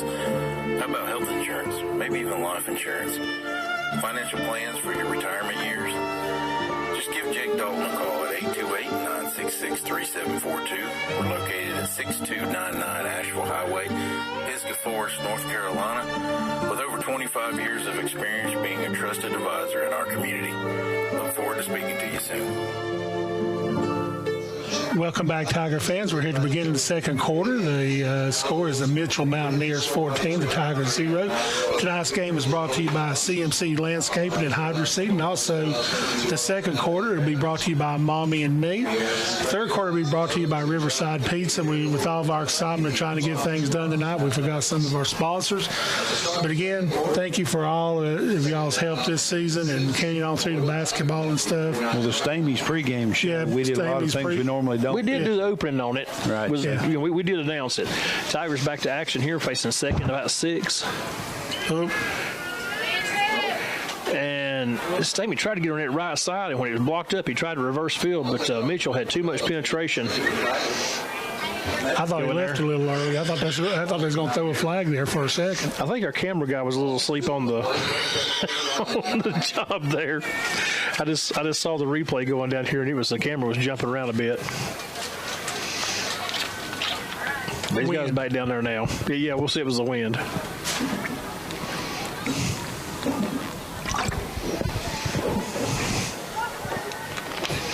I heard that entire drink of Mountain Dew. I had my microphone away. I'm sorry. Tigers now facing third and about 9. Light is fighting his way through, and he's going to have about 6 yards on the carry. So bring up third down? Fourth down. Fourth and about long 3, maybe 4. See, Tigers probably go for it right here. I could be wrong, but it looks like they'll go for it. The ball's down to the Mountaineers' 48-yard line. We're into their territory. I would say, from the looks of it with the huddle up on the field, looks like they're probably going to go ahead and go for it. Right.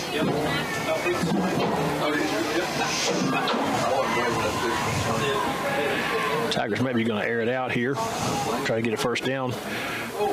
Maybe going to try to get him to jump, too. Looks like he's trying to do a hard count on him a little bit.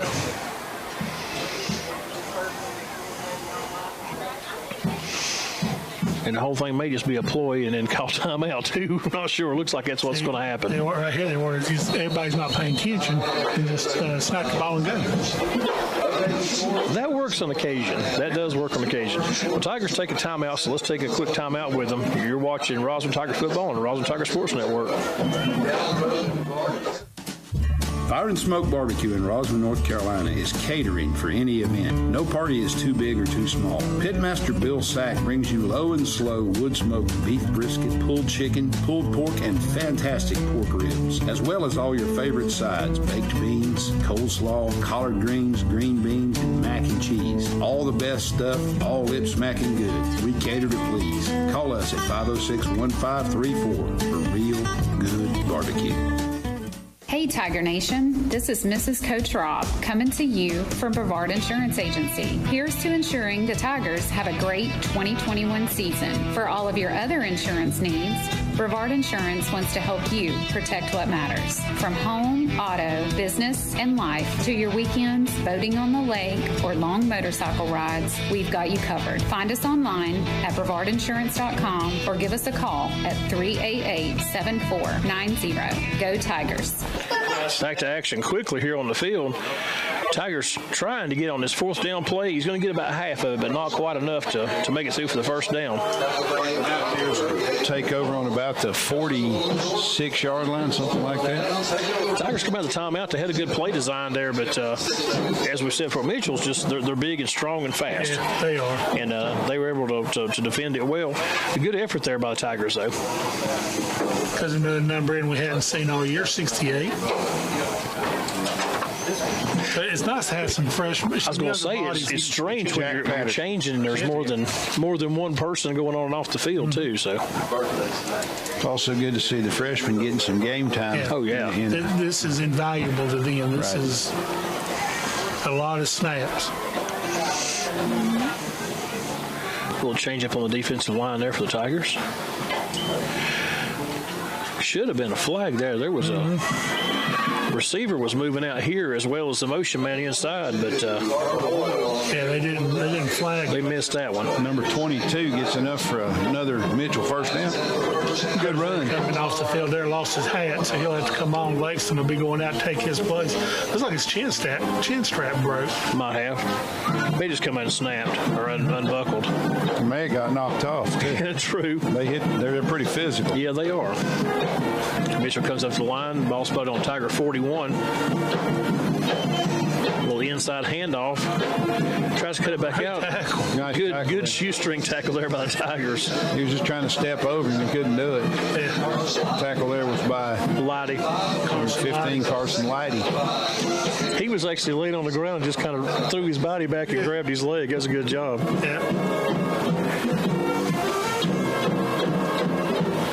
I got a new cornerback in there, number 5. 2nd and 5 at about the Tiger 36. He's going to keep it himself. Try to get around the left-hand side. He gets met by several Tigers. Yep. It's like Jose Furman on the tackle there. There's the first Tiger there. Looks like he stopped him about a yard short. It's going to bring up the 3rd and 1. Ball spotted down about the Tiger 32.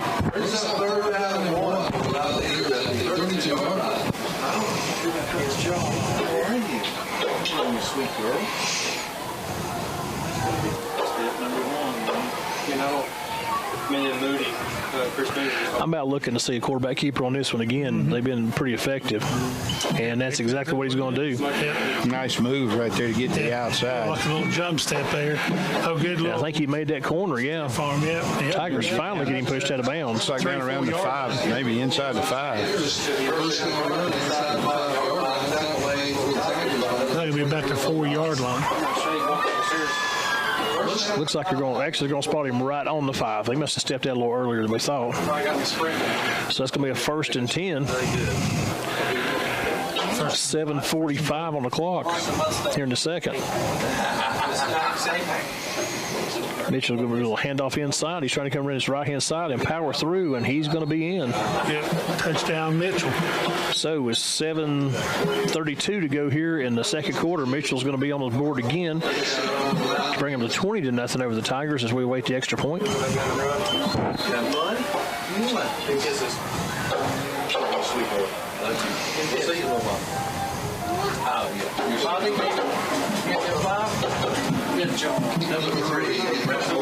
Here comes the snap, and the kick is up, and it will make it all the way. Looks to be good.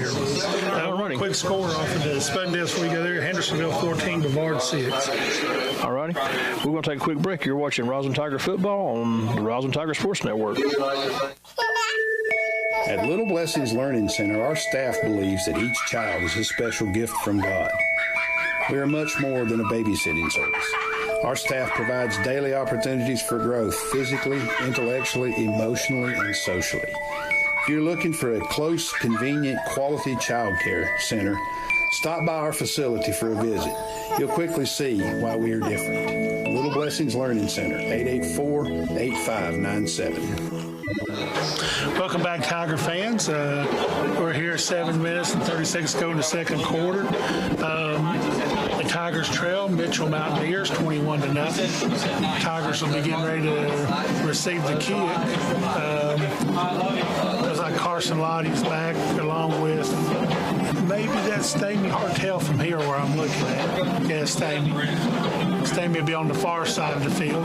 Carson will be on the near side. So getting ready for the kick here. We're going to kick off from Mountaineers. Will be number 6. There's the kick. It's a late line kick. Whoops, filled it over there by Stamey. He's cutting around to the near side, looking for a block. He's got it, and he'll get up to about the 27 yard line on that. Good hands on it. It bounced up a little bit, and he was able to grab it and go all at the same time. Baseball a little bit. Little shortstop move there. That's where that cross training from sport to sport is so valuable. Right. Yeah. Our coaches use his hands right there. Our coaches encourage that. I mean, we've talked about that for several years, especially you. You've been a huge proponent of that. I'm checking on some production stuff right ahead. So why the computer cut off? Yeah, I don't know why. It shouldn't. It looks like it's still broadcasting. That's what's important. The Tigers come out, 1st and 10, ball on their own 26.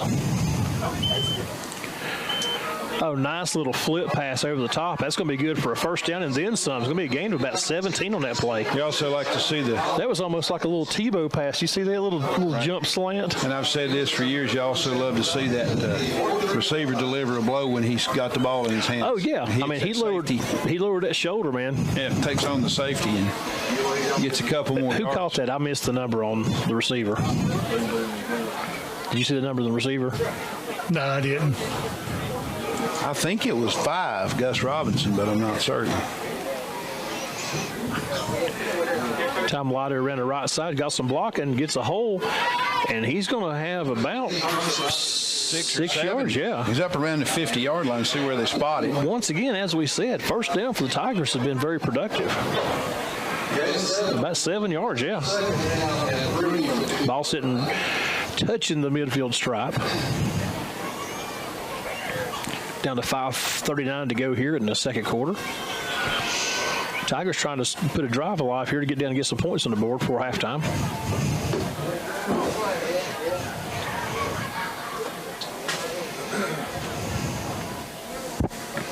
The high snaps, they've done a good job pulling it down. Tailback's going to have the first down. Corey Racker, a nice run right there. Gets to the tackle and gets a first down. Welcoming him back. He missed a week because of an injury that he sustained there a few weeks ago at Madison, I believe, wasn't it? He's back now. A couple weeks. He's back and mad and running strong. Glad to have him back. I think he also plays defense. So.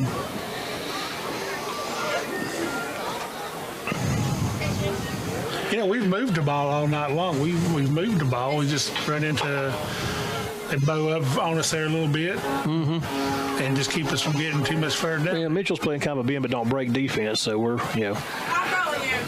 Tigers the first down. It's Mitchell 42. Oh, that got a little high there. Yeah. And that was probably the smartest thing. Big loss, but could have been worse if you try to just scoop it back there. So Tigers going to go all the way back to looks like a 37. 17. Oh, yeah, if not more. 15, 20 yards. Ooh. So that's going to be a second and Jarrett's, as Mike likes to say. Yep. Second and red light there. Town Hall. That's big downs there. Yeah, that 5 more yards, it would have been new cut. You don't want to find yourself second. We'll have a timeout on the field Tigers. All right. We'll take a little quick one with them. You are watching Rosman Tiger Football on the Rosman Tiger Sports Network.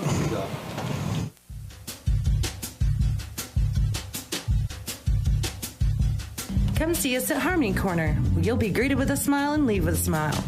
We have all your snack needs or grab something from our deli. We're open Monday through Friday, 5:30 to 9:30, Saturday, 6 to 9:30, and Sunday, 7 to 9. Our deli is also closed on Sunday. We've got the best burgers in town. Go Tigers! Welcome back, Tiger fans. I'm going to bring back, I think Joey's got some scores he's got pulled up here. We'll see what he's got. Hendersonville. On the Spud and Deb scoreboard, yes. Okay. Hendersonville 14, Brevard 6. Andrews, Robbinsville still 0-0. East 7, Pisgah nothing. Wow. McDowell East 8. 2. East Henderson. Wow. McDowell 8, Irwin 6. Mountain Heritage 20, 0-0. Madison nothing. 0-14, Avery nothing. And North Henderson 13-8 over Inca. Let's see. Tigers back on the field now facing this 2nd and 30. short snapped at that time. They're going to call him down. Yeah, it got to a knee to pick it up. Dribbled back. Yeah. That's going to bring up 3rd and about. Well, that'll long ways. That'll back it up a little more. So we'll see. While they're measuring there, 35. Right. Swain Murphy 7-7.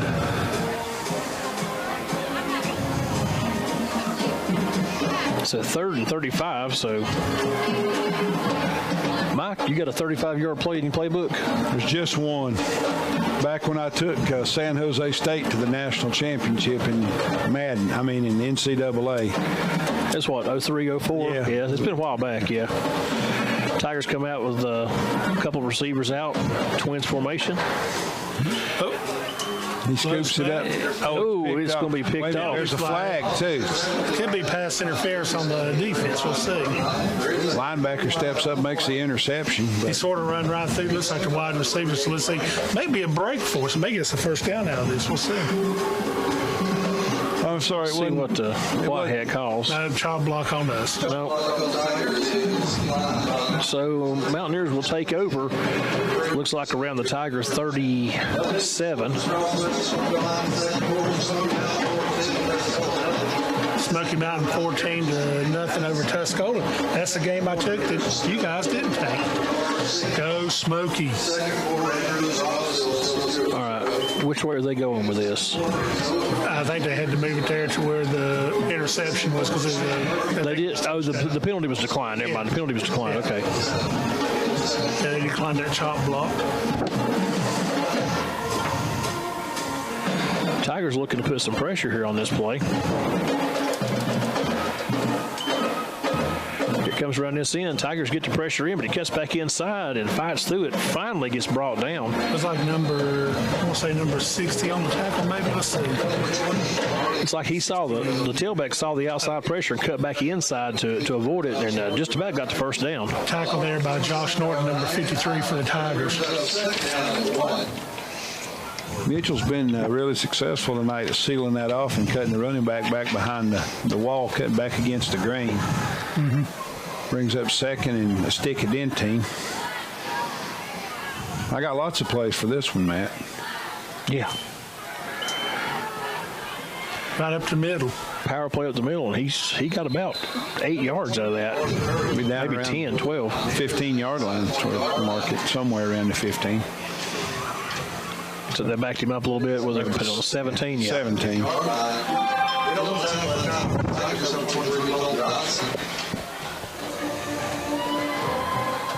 Tigers adjusting there on the defensive line.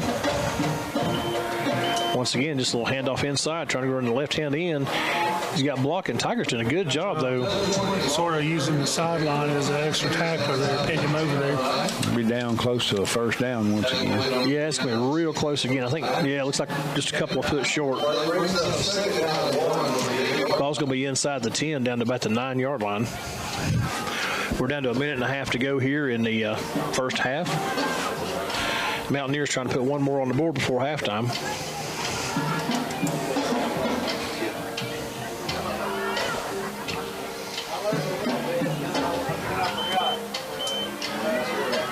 Oh, great. Good job by the Tigers.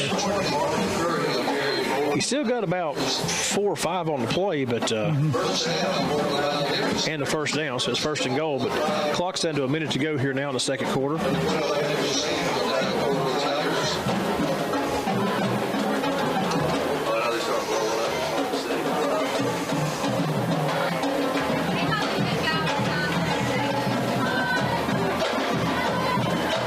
Another handoff inside. Tigers hit him in the backfield, but yeah. It looked like Josh Norton just barely missed him back there. And the referee kind of late on the signal, but he signals touchdown. I thought we stopped him short, and then the far official finally did signal as a touchdown. So Mitchell lines up for the extra point.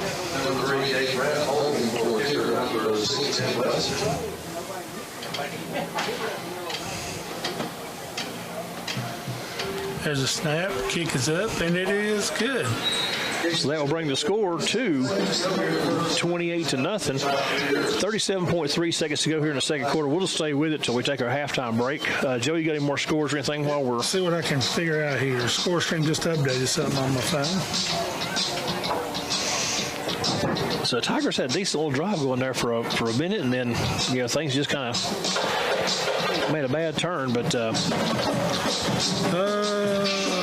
still has Swain Murphy 7-7. Hendersonville 28-6 now over Brevard. Wow. Easton Pisgah now. Are they getting 14 points per score? I guess that's 7-7 Easton Pisgah now. McDowell and Irwin still 8-6 at the half, and Cherokee Hayesville 0-0. Mountain Heritage all over Madison 28-0 first quarter. Owen all over Avery 14-0 second quarter, and North Henderson 13-8 on Inca.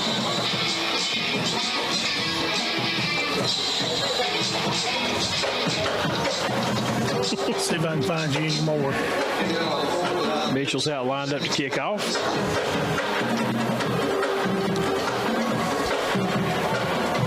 And he's been hitting some line drive kicks to the Tigers' back line. This was going to be high and a little bit shorter. It's going to bounce and be fielded, and then Tiger slips and falls down. Got one more score for you on the Spud and Deb scoreboard. Smoky Mountain now 21-0 over Tuscola. Wow. Yeah, Tuscola, I think they said in the paper, he got banged up a little bit last week against Pisgah. So, which happens, you get those big rivalry games.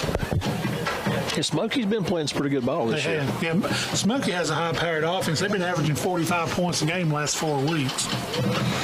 Tigers may just going to be go out here and take this thing to halftime. We'll see if they try to run anything.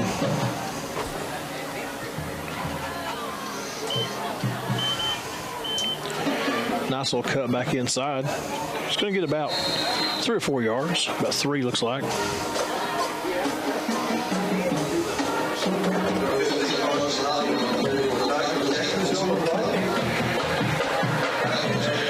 They don't look to be in too big of a hurry, so they may just go be let the clock roll down and go to halftime. I think that's what they're going to do. So that'll be the end of the first half with Mitchell Mountaineers 28 to Rosman Tigers. Your Rosman Tigers 0 here from beautiful Silverstein Memorial Stadium. We're going to pay some bills, take a little break here, and then we'll be back with your Potty Mountain Sawmill halftime report. There we go. All right, you're listening or watching Rosman Tiger Football on Rosman Tiger Sports Network.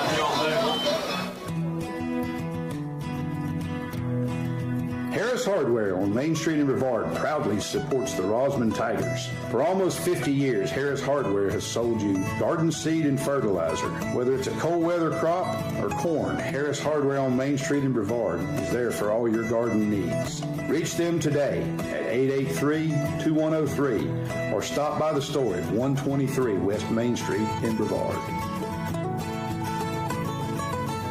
Headwaters Outfitters supports the Rosman Tigers, and we are your local outfitter. From lifestyle clothing brands to our fly and paddle shops stocked with the gear you need for adventures, Headwaters can outfit you and your entire family. We also carry a variety of locally made honey, jewelry, and more. Locally owned and operated for more than 27 years, we're open 7 days a week right here on the beautiful French Broad River. Good to be alive, proud to be a Tiger.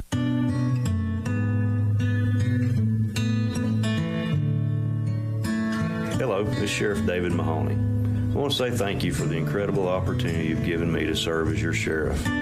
My wife and I are proud supporters of Rosman High School athletics, and we wish the football team a safe and successful season. It's good to be alive, proud to be a Tiger.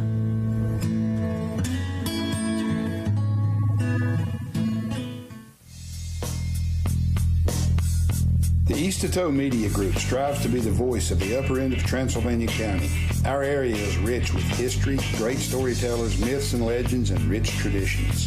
Whether it's church services, devotionals, local history, sports talk, traditional cooking, or tales of the strange and mysterious, we want to hear your voice. Look up the East Etoe Media Group on Facebook and contact us for more information. Hey, Hey, every day's a good day for a workout. Hey, this is Jake from Next Level Fitness. Just want to invite you down to check out our fitness facility. We have everything geared toward those that are experienced and those just beginning. From cardio to weight training to machines to kettlebells to dumbbells. We've got it all.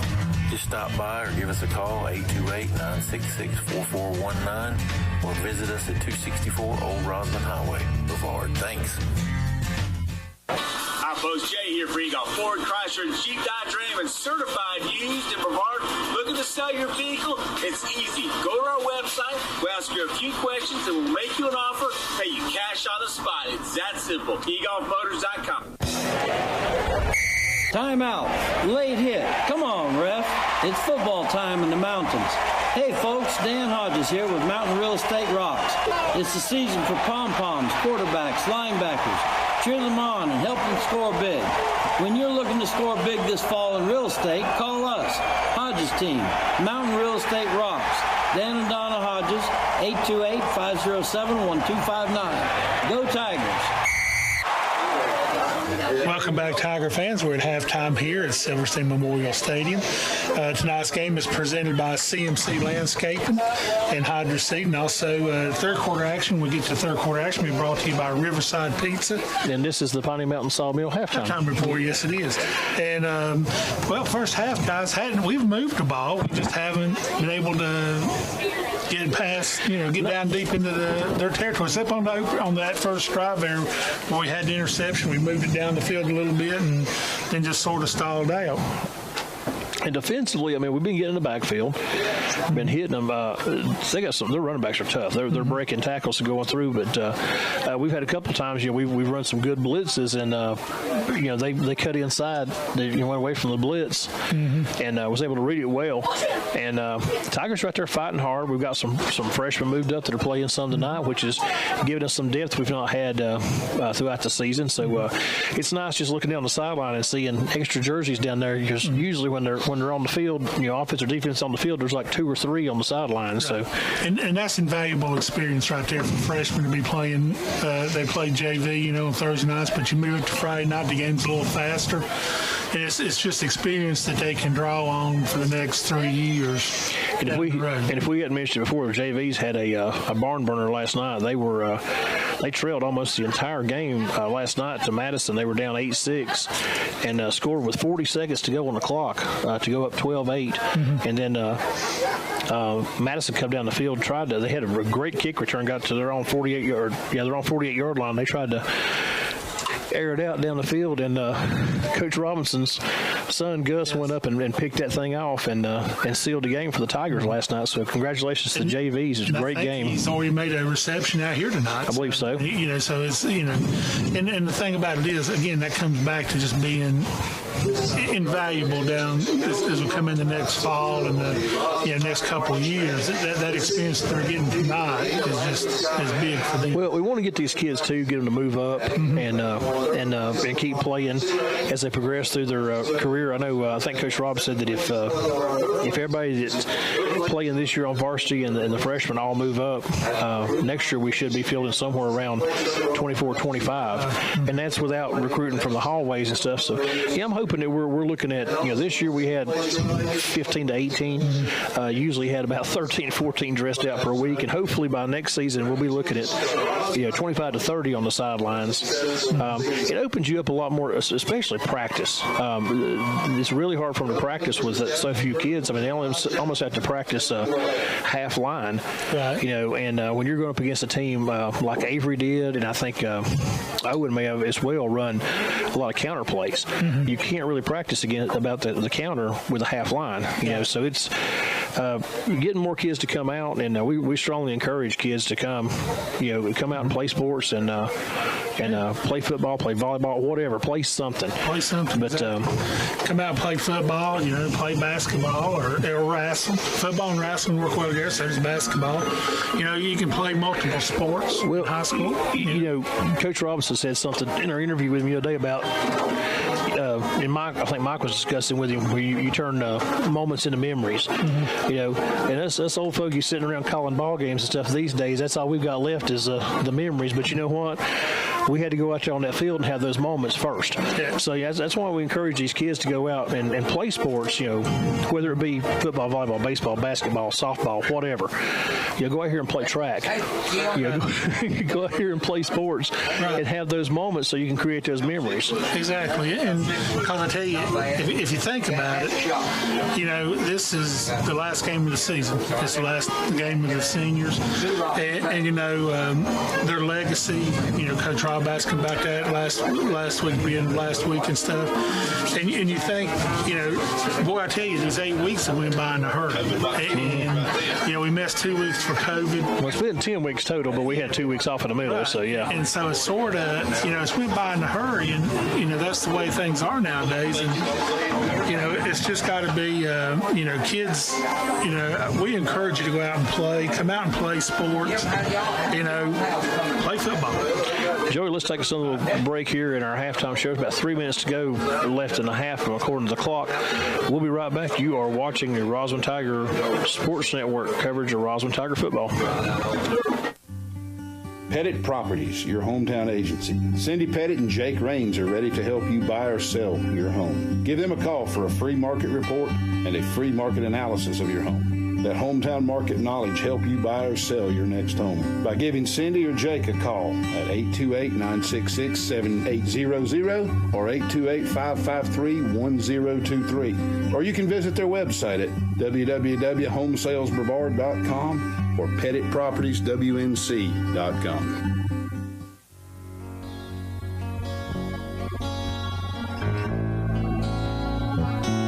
Looking for one-stop shopping? Save More Foods, located at 985 Rosman Highway, has those hard-to-find items in bulk, sizes, and with prices at 40% lower than most chains. We strive to be Transylvania County's #1 one-stop shopping solution. Go Tigers!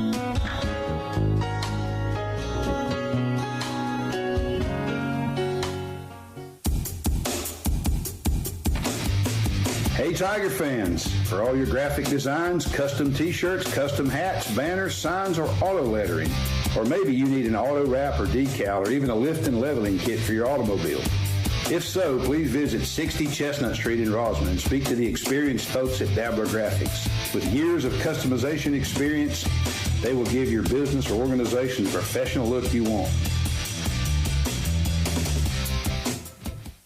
Why just be a customer when you can be a priority? At North Carolina Farm Bureau, we're focused on your specific needs. That's why we have local agents working for you in every county across the state, offering competitive rates and fast, friendly service. It's more than insurance. It's the kind of treatment you deserve. Farm Bureau Insurance. Helping you is what we do best. Contact Ricky Lambert at 883-2335 for all your insurance needs.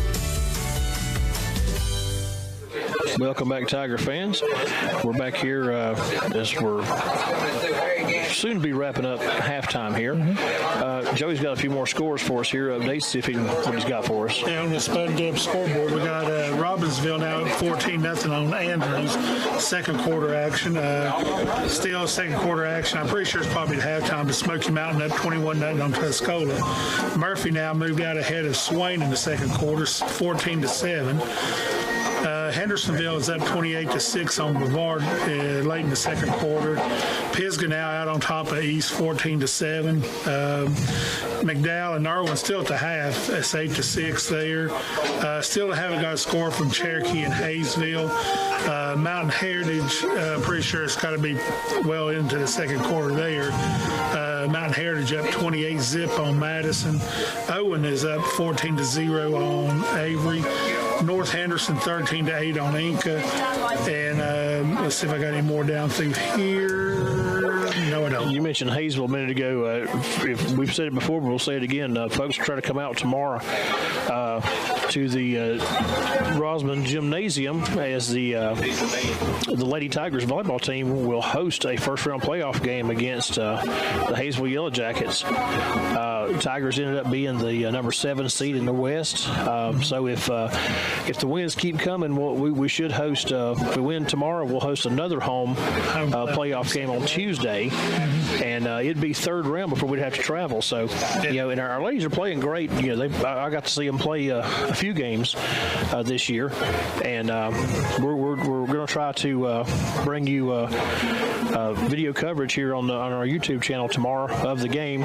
If everything works okay, we're still having some bugs in it. So, and we're not, we'll get it worked out. But you're seeing it on YouTube. What you're seeing now is a preview. Our plan is to have everything full and running great by fall of next year, but we're just trying to jump a gun a little bit, and if we can get some broadcasts out, go ahead and do it, and it gives us some practice, and hopefully y'all don't hold too much against us and come back and keep watching. And we're really aspiring to try to have as many Tiger sports covered to some degree. As Mike said earlier, we're we're shooting for about 10 basketball games. So it'll be about half the scheduled games.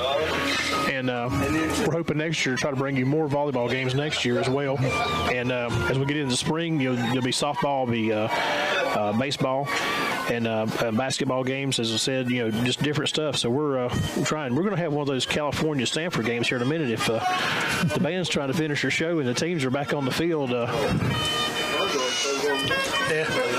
The band's trying to get their halftime show in, and they're bound determined they are going to finish it. Yeah, I've seen them out here about every afternoon the last 2 weeks practicing. So well, this is their competition show. They just placed, I think, second in competition just last weekend, I believe, and that's what they want to definitely show off what they've been working hard to do. But I don't blame them. I definitely want to show up. So, and Mike's sort of over here, and he's in shock and awe over here, so he's sort of lost that. He's just relaxing. He's wanting Mark Wilson to get back to football. But I tell you what, we'll take another little quick commercial break. They've extended the time here on the clock for halftime, so we'll take another quick commercial break, and we'll be back after this. Yeah.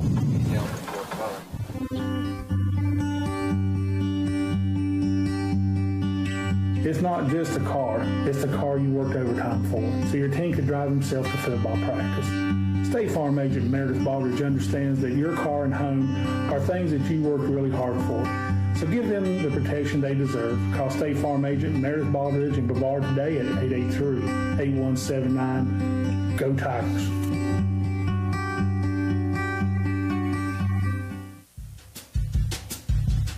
This isn't your plain old bagel and cream cheese kind of shop. At Sully's, we believe the world's best sandwiches let off steam. Steamers packed with fresh, delicious ingredients melted together into an explosion of flavor. That kick back, take a load off kind, man, that hit the spot kind. That's what Sully's is all about. Order online or visit us at 33 Main Street in Brevard. Come in, heat up, and let off a little steam. Tonight's broadcast is brought to you in part by Toxaway Concrete. When you think concrete, think Toxaway Concrete. Your locally owned choice for ready-mix concrete products for your driveway, patio, slab, or foundation. Contact them at 828-743-3239 or visit their website at www.mcneelycompanies.com. Toxaway Concrete, proud sponsor of the Rosman Tigers since 1980. Family owned and operated by RHS alumni. Go Tigers. Toxaway Grading, Highway 64 in Sapphire, proudly supports the Rosman Tigers. The Jones family and the staff of Toxaway Grading want to take a moment to honor the Tiger athletic traditions of hard work, hustle, and a never-say-die attitude that make all Tiger fans proud. From all of us here at Toxaway Grading, go Tigers. If you need us, we'll get it done for you. Toxaway Grading. Call us at 966-4609. Hey, welcome back, Tiger fans. We're here. We're getting ready to start the third quarter. The Tigers are coming onto the field. They're getting ready to kick off. Receive the second half kickoff. It's just one of those nights. Back for the Tigers will be number 15, Carson Lottie, number 12, Andrew Stamey. I'll tell you, it's the first night it's actually felt like football, isn't it? It is. It's nice and cool tonight. I know Mike's done got on. Here comes the kick. It's going to be a high kick. It looks like it may go out of bounds, and it will. So that will draw a flag, and we should get the ball around at 35. Yeah. So a little bit of a delay there. There's our cameraman. A little bit of a delay there getting back to the. No, he's on. The delay, yeah. You can't pay attention to that. That's a half minute behind us. Oh, I know. I was trying to make sure he got back over and ready to go. So. Oh, yeah. For the thing. So Tigers will have 1st and 10. Cameraman. Tigers will have 1st and 10 at the 35. No, he wasn't talking about you. No, I was talking to Coach Fox. I'm sorry. Oh, you're fine. See, we did just stand down here and punch it in. There's like a few cleaner jerseys there for the Mountaineers.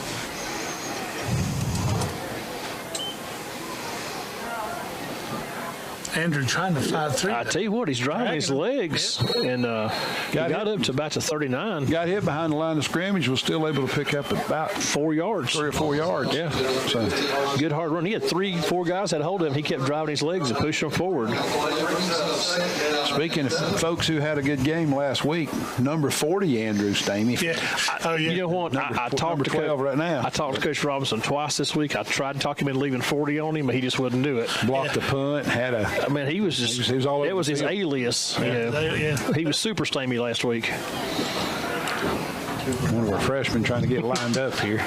He's been all over the field. Now here we go. I ain't gonna say who it is.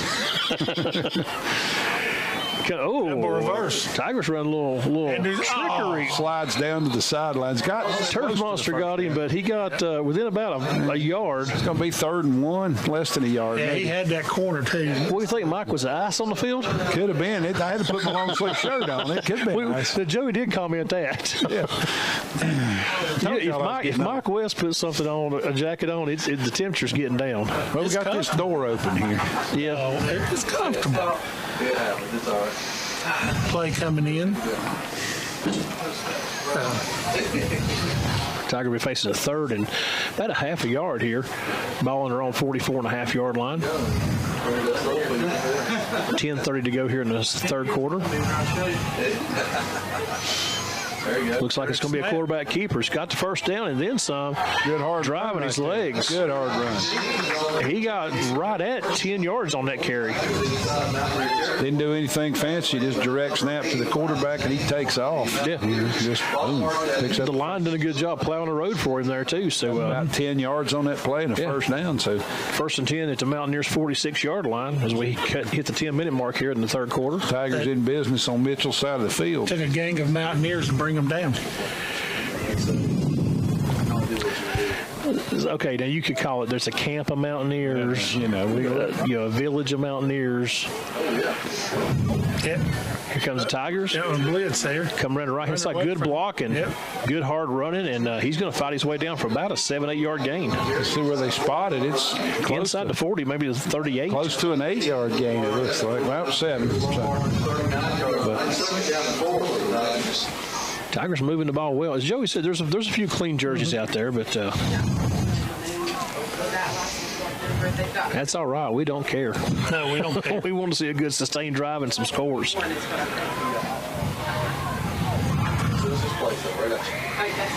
Tigers come out shotgun with 2 wide receivers. We have a high snap, done a good job of taking it. Trying to get around this corner, and he makes it. Oh, wow, look at that. Tackle. Yeah, good. He just slipped right out. Defender thought he had him spun out of bounds, and Stamey kept his feet and followed back in. Was it Lottie? I'm sorry, Lottie. And I think he's all over a 1st down, and he is. Tigers with their 3rd 1st down of this drive. Right? Brings the ball down the inside to 35.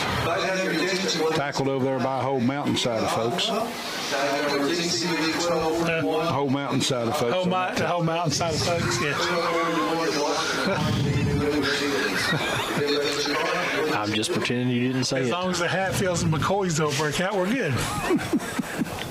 Tigers with another high snap. He's going to put it back into Lottie's gut, and he's going to cut back inside again, fighting, driving those legs, and he got about another 4 or 5 yards. Sure did.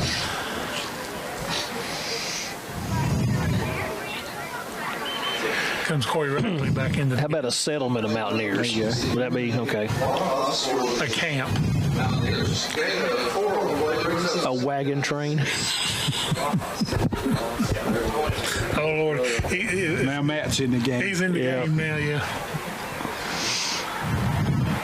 So you talk about Mountaineers. Anybody see the app game the other night? Yeah, I didn't see that game. They took Coastal out of the undefeated realm. Oh, did they? Tigers come out, twin receivers this time. Quarterback looked to keep it himself. Ooh, took a shot. Wow. Boy, somebody just come submarining in one of the linebackers. Try to get that number for you. 13 looks like. 30 even. It looks there, number 30. If it's 30, he may have dove between the other guy's legs because he ain't about 5'4". Yeah, he was the one that come through there. Well, he come just rocketing in through there. Yeah, nobody touched him. So bring up 3rd and 6 for the Tigers. Looks like sitting on the Mountaineer 32-yard line.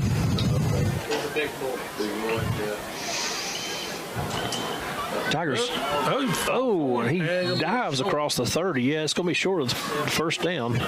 Mark about the 28, 29? No, the 30. Right on the 30. I was looking 76 tried to reach out and arm tackle him, and he broke the arm tackle and got a couple more yards. 4th and 5.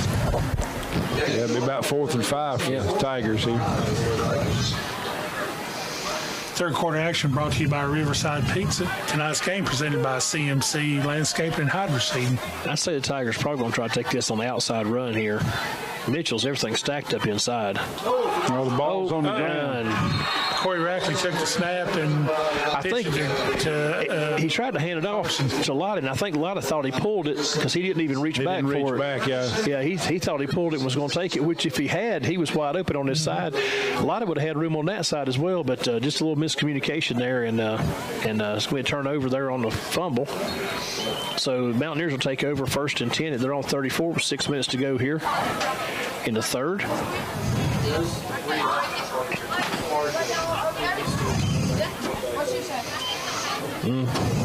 I don't know. Yeah.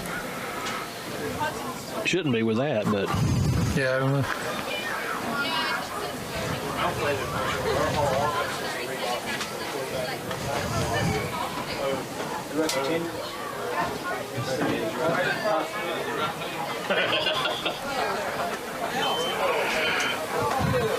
Mountaineers trying to get around that right here, left-hand side, and finally get brought down. Good job by the Tigers there. They string it out and finally make the play. Gain of about, they gave him 4 on that play, 3.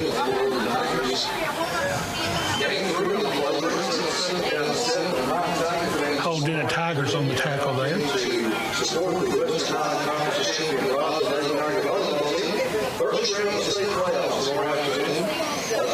Kim's making an announcement now about the volleyball game tomorrow. Folks, seriously, if you get a chance to come out, we need to pack that gym out for these girls. They've played tough this year. They finished the season 15-3, I think 11-1 in conference. We got a good little crowd here tonight. Inside handoff there. Good run. Good grief, that kid's fast. Finally brought down number 1, making a diving tackle to bring him down. Who's number 1 there, Mike?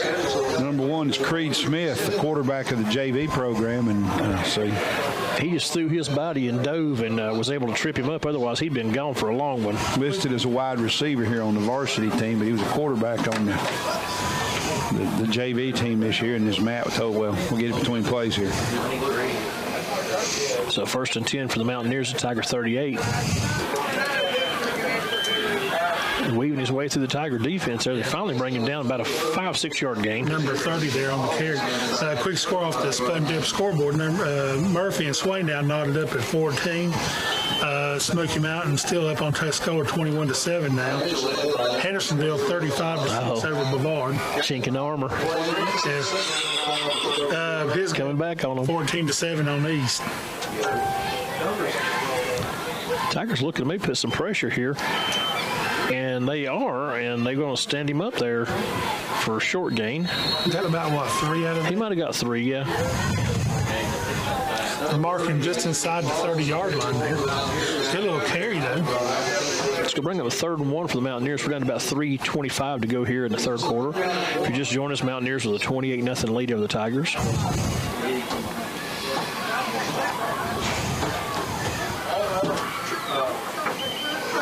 quarterback leans forward a little bit right before the snap. Oh, ball's on the ground, and I'm not sure. I think it fell back underneath the tailback. Yeah, the tailback had a little bit of a lean there for Now with the JVs coming up, there was something you just don't see, haven't seen all year. Both Josh Norton and Andrew Stamey off the field at the same time, the rest to play. Well, hey, there was 4 come off and 4 come on. I mean, we've not seen that all year. Played every play of every game. Yeah.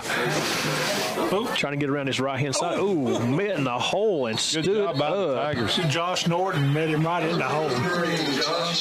Yeah, he needed a little breather, didn't he? He did. Stuck his head in the tiger den there, and about 9 tigers got him. And they clawed him on that one.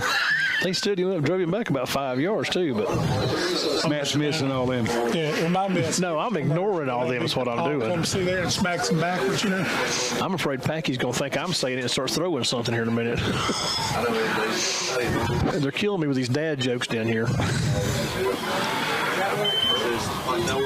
It's not a job, it's an adventure.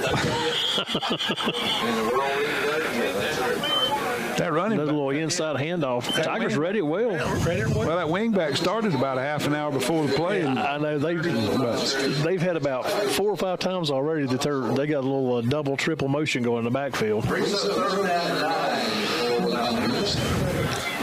The guys in the black and white stripes are trying to be probably just non-visible. Well, they're doing a pretty good job. Mm-hmm. Normally, I would say that's a good thing. But, I think it's a cold night and the clock's running. That's what I think. Yeah. They may have to go to Dollywood tomorrow or something, you know. Yeah, may have. Yeah, some people. Mitchell comes out facing a 3rd and 9 now. May get over there, may be snow over there. Time to get there tomorrow. Yeah. Mike's hoping it snows. He don't have to go. Be careful. The boss might be listening. There's that little handoff to the outside, and he stood up over He cut back in. Tiger stopped him again. So a good job by Tiger defense here. 4th and about 7. 6, 7, yeah, 7. Looks like they're making a wholesale change here. The entire Madison offense. They're going to try a field goal. Might be. Yeah, number 6 is on the field, so they're going to try a field goal. And Mitchell's with this kind of lead, they can work on some things, and it's something they're going to need come playoff time. Right. That's a pretty impressive try. It's a 38-yard attempt right there. Mm-hmm. Oh, they get one more guy on the field. 38-yard in high school is a pretty impressive field goal. Mm-hmm. Snap, kicks up, and I think it's going to make it. Nope, a little bit wide to the left. A bit wide. Had the distance. That's all for sure. So with 19 seconds to go in the third quarter, the Tigers will get the ball back, trailing 28-0. Yes, the Tigers. Hopefully, we can get something put together here and get some points on the board.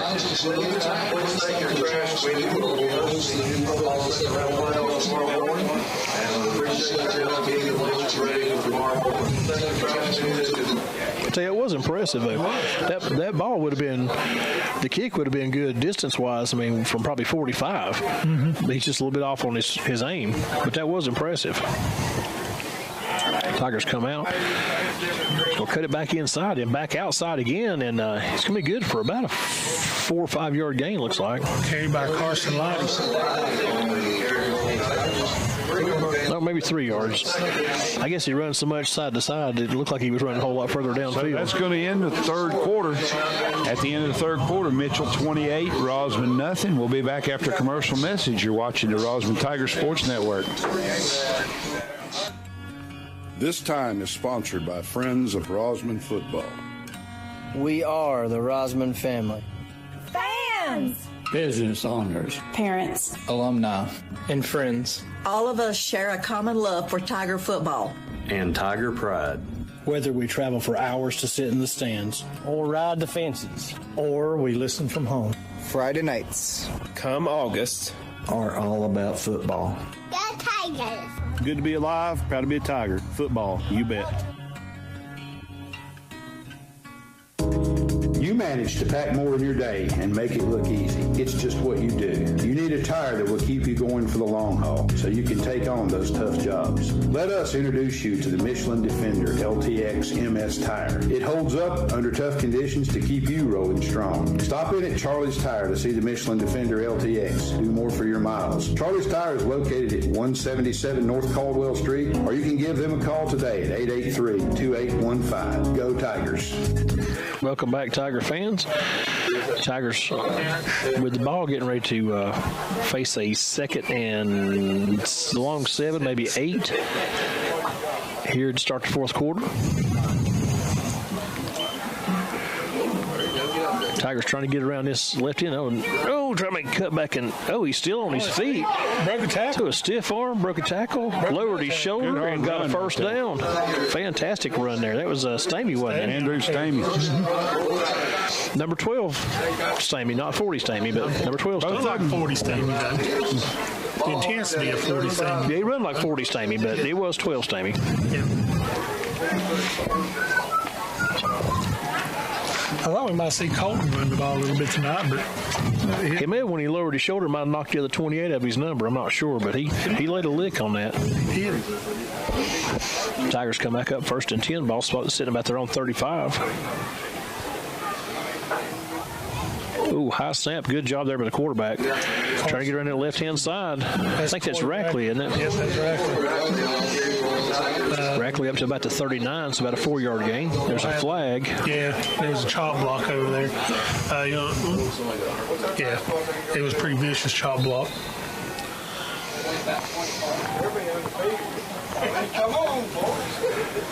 I'll tell you what, we'll take a timeout while they're taking time out there on the field. We'll be right back after this message. Are you confused on your Medicare coverages? How about health insurance? Maybe even life insurance? Financial plans for your retirement years? Just give Jake Dalton a call at 828-966-3742. We're located at 6299 Asheville Highway, Pisgah Forest, North Carolina, with over 25 years of experience being a trusted advisor in our community. Look forward to speaking to you soon. Welcome back, Tiger fans. 10:59 to go here in the fourth quarter. We were proud of that. Trailing the Mountaineers 28-0. So quick injury. Good news there. The young man got up, got off the field, so everything well. Tigers will be at their own 26, 27-yard line, looks like.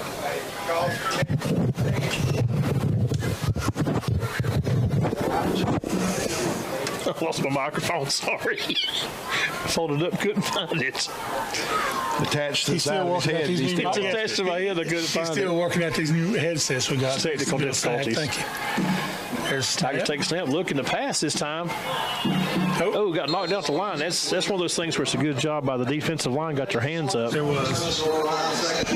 By the way, saying these new headsets, we hadn't thanked Bill Sack for that. Bill Sack gave us a bunch of equipment that really helped the broadcast. Well, it's improved the sound. I'm not going to say what you're hearing, but it's improved the quality. It has. We really appreciate it. We do. Several $100s worth of equipment that really helped the broadcast. I miss old Bill been on the broadcast with us. Hopefully, yeah. And he's also one of our advertisers. Exactly. Tigers come out with a spread out a little bit this time. 3 wide receivers, empty backfield. Quarterback looks to be taking it. Cuts back in, cuts back out, making some good runs. Lottie on the carry. Good hard run right there. He did that little stiff arm, pushed the player down, defensive player down out of his way, so he came 3-4 yards out. He's going to gain over 10 on the play, which is going to bring us back to about a 3rd and 8 now. Don't forget the fourth quarter brought to you by Mommy and Me on the Rosman Highway. Once again, thank you to all of our big sponsors for helping us out. Also, tonight's game is presented by CMC Landscaping.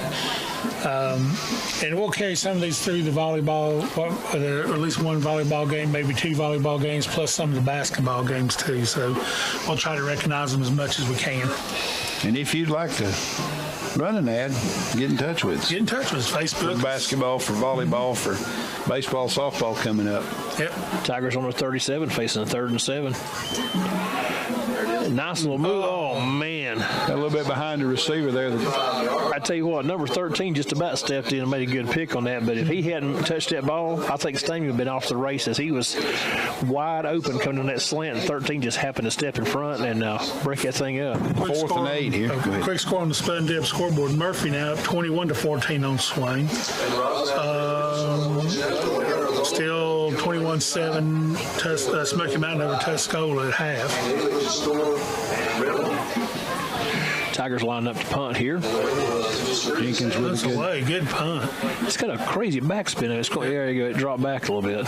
It's going to hit about 37 and roll back. I thought that. You see the return guy, you run up at it. I thought he was going to do like that kid did. Was it Owen or Drawn did that? Owen.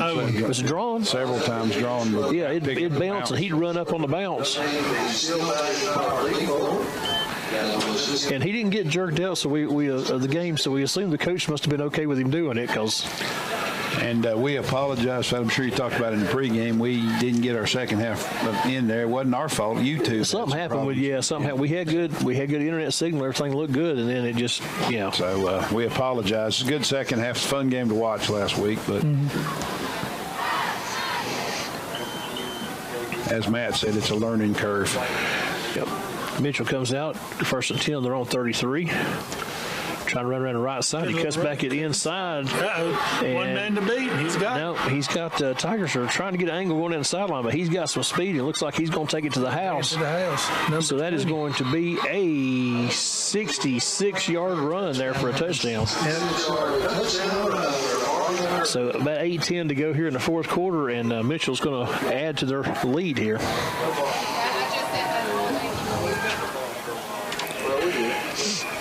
Getting ready to kick for the Mountaineers will be number 6. Holden will be number 3. Tigers adjusting players here. And a little bit of learning there too. Looks like we took a bad angle on the beginning of that play. Here comes a snap, and high snap is down, and it is good.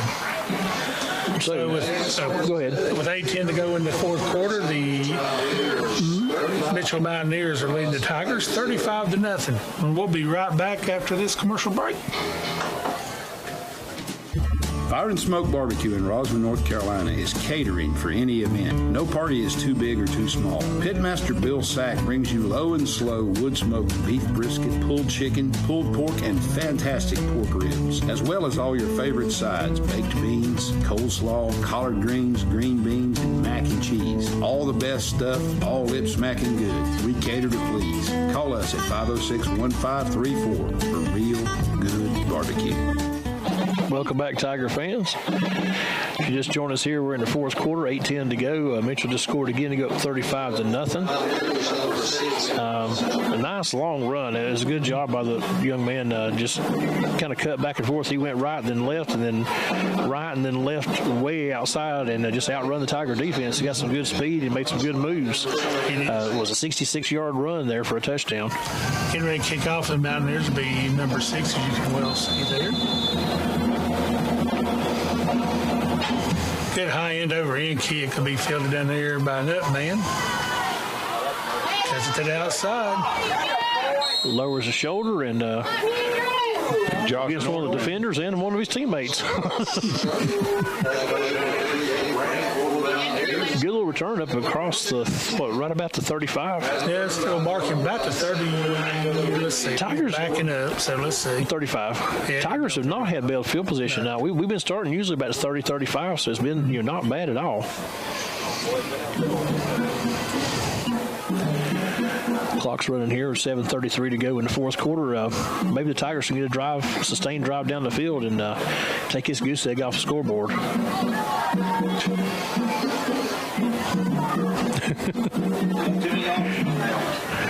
Tigers trying to figure out.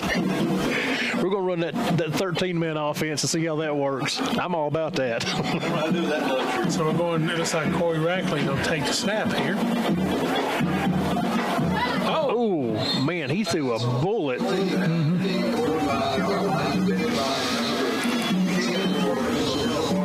I tell you what, it wasn't a bad little pass. He was threading the needle there, and it just kind of, I think it went through Stamey's hands. It did. A little more finesse, a little less pit bull on this throw. He threw that thing as a rocket shot. Yeah, it was. Get a little play design there because we went out of that formation twice tonight, and then or maybe 3 times with Carson back there, and then they decided to pass out of it. Do you know, Matt, that's exactly how you expect a fullback to throw the football, right there. Oh, yeah, of course. Trying to knock you down with it. I mean, that's, you know.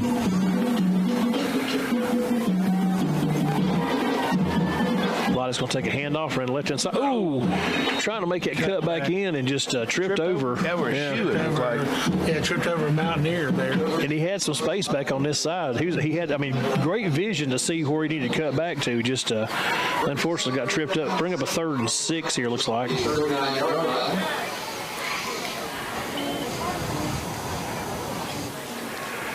So Tigers need his first down, try to keep things going here, see if they can get some points on the board.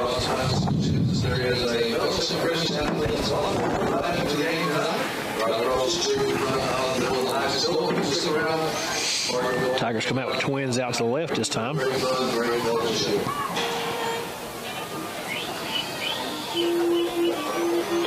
Oh, high snap.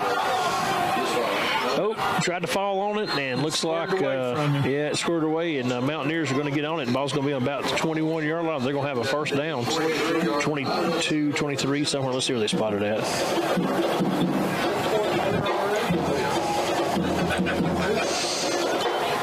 Unfortunately, we've had a few of those tonight where they've been a little high, but so far he's been able to get back and get on them, but that one just kind of squirted away from him. So it is on the 23. Huh? Yeah, funny shaped little object. Oh yeah, it takes some weird bounces. So Mountaineers have it on the 23-yard line, trying to run I don't know what that little counter play there. To number 30 on the inside, and it sort of lost him to that line there. Well, he ain't got no height on him, so he was kind of ducking down behind these linemen, and we couldn't find him. But he got about 5 on that. Ball's down to about the Tigers 17. About 5 to go here in the 4th quarter.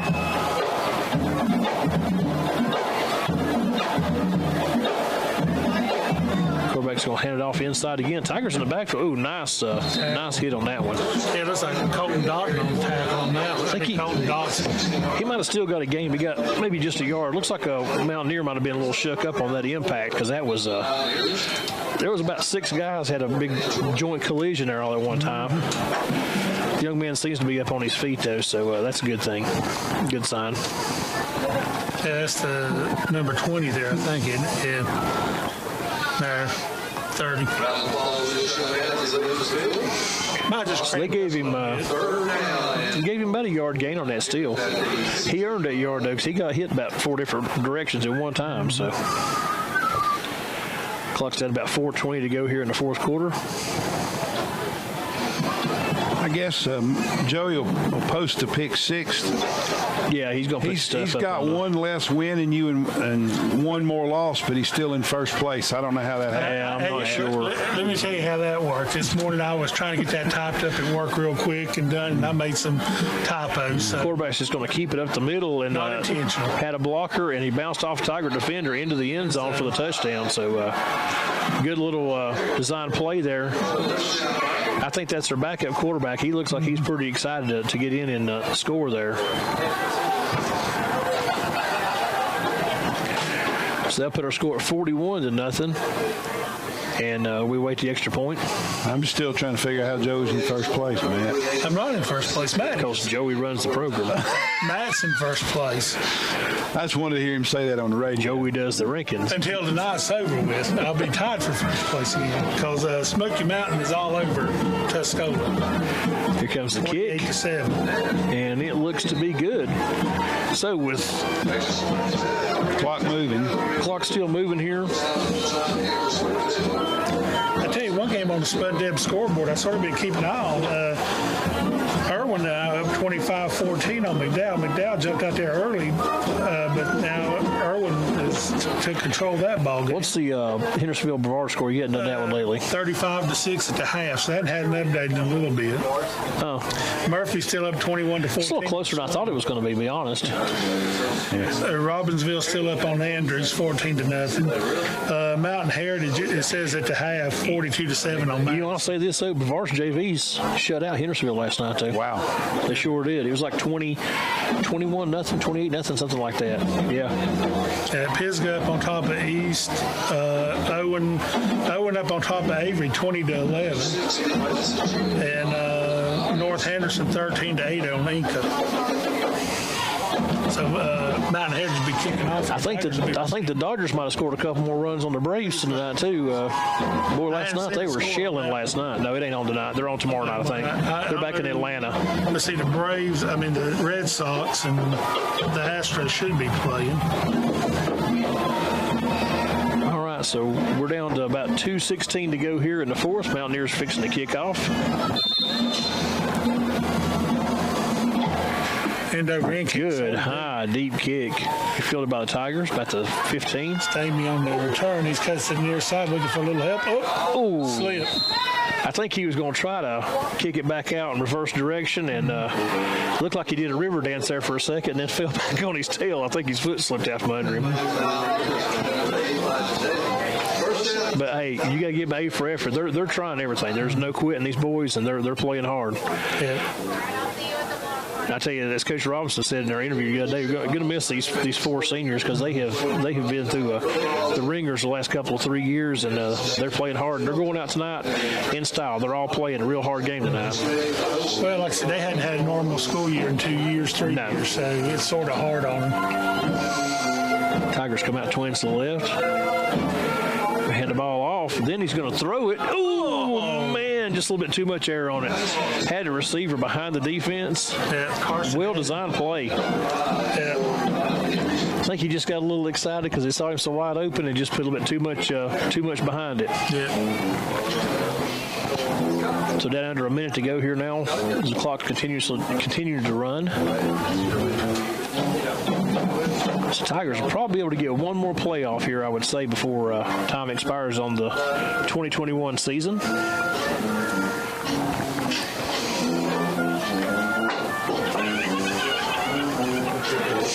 Tigers come out with two wide receivers, double wings. Quarterback takes the snap. And off to Carson, cuts it inside. Good little. He's fighting through, still not down, and there'll be a flag on the play. Should be. I don't see one anywhere, do you? Yeah, right there in the middle of the field. Oh, do you? Okay. Must be a hold on the Tigers because Tigers are backing up. It looks like time's going to expire here. They're waving the tag off and that flag off. Excuse me. That will be the final play of the game.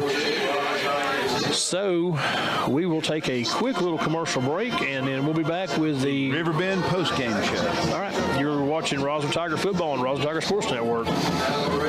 Hey, Tiger Nation. This is Mrs. Coach Rob coming to you from Brevard Insurance Agency. Here's to ensuring the Tigers have a great 2021 season. For all of your other insurance needs, Brevard Insurance wants to help you protect what matters. From home, auto, business, and life to your weekends, boating on the lake, or long motorcycle rides, we've got you covered. Find us online at brevardinsurance.com or give us a call at 388-7490. Go Tigers.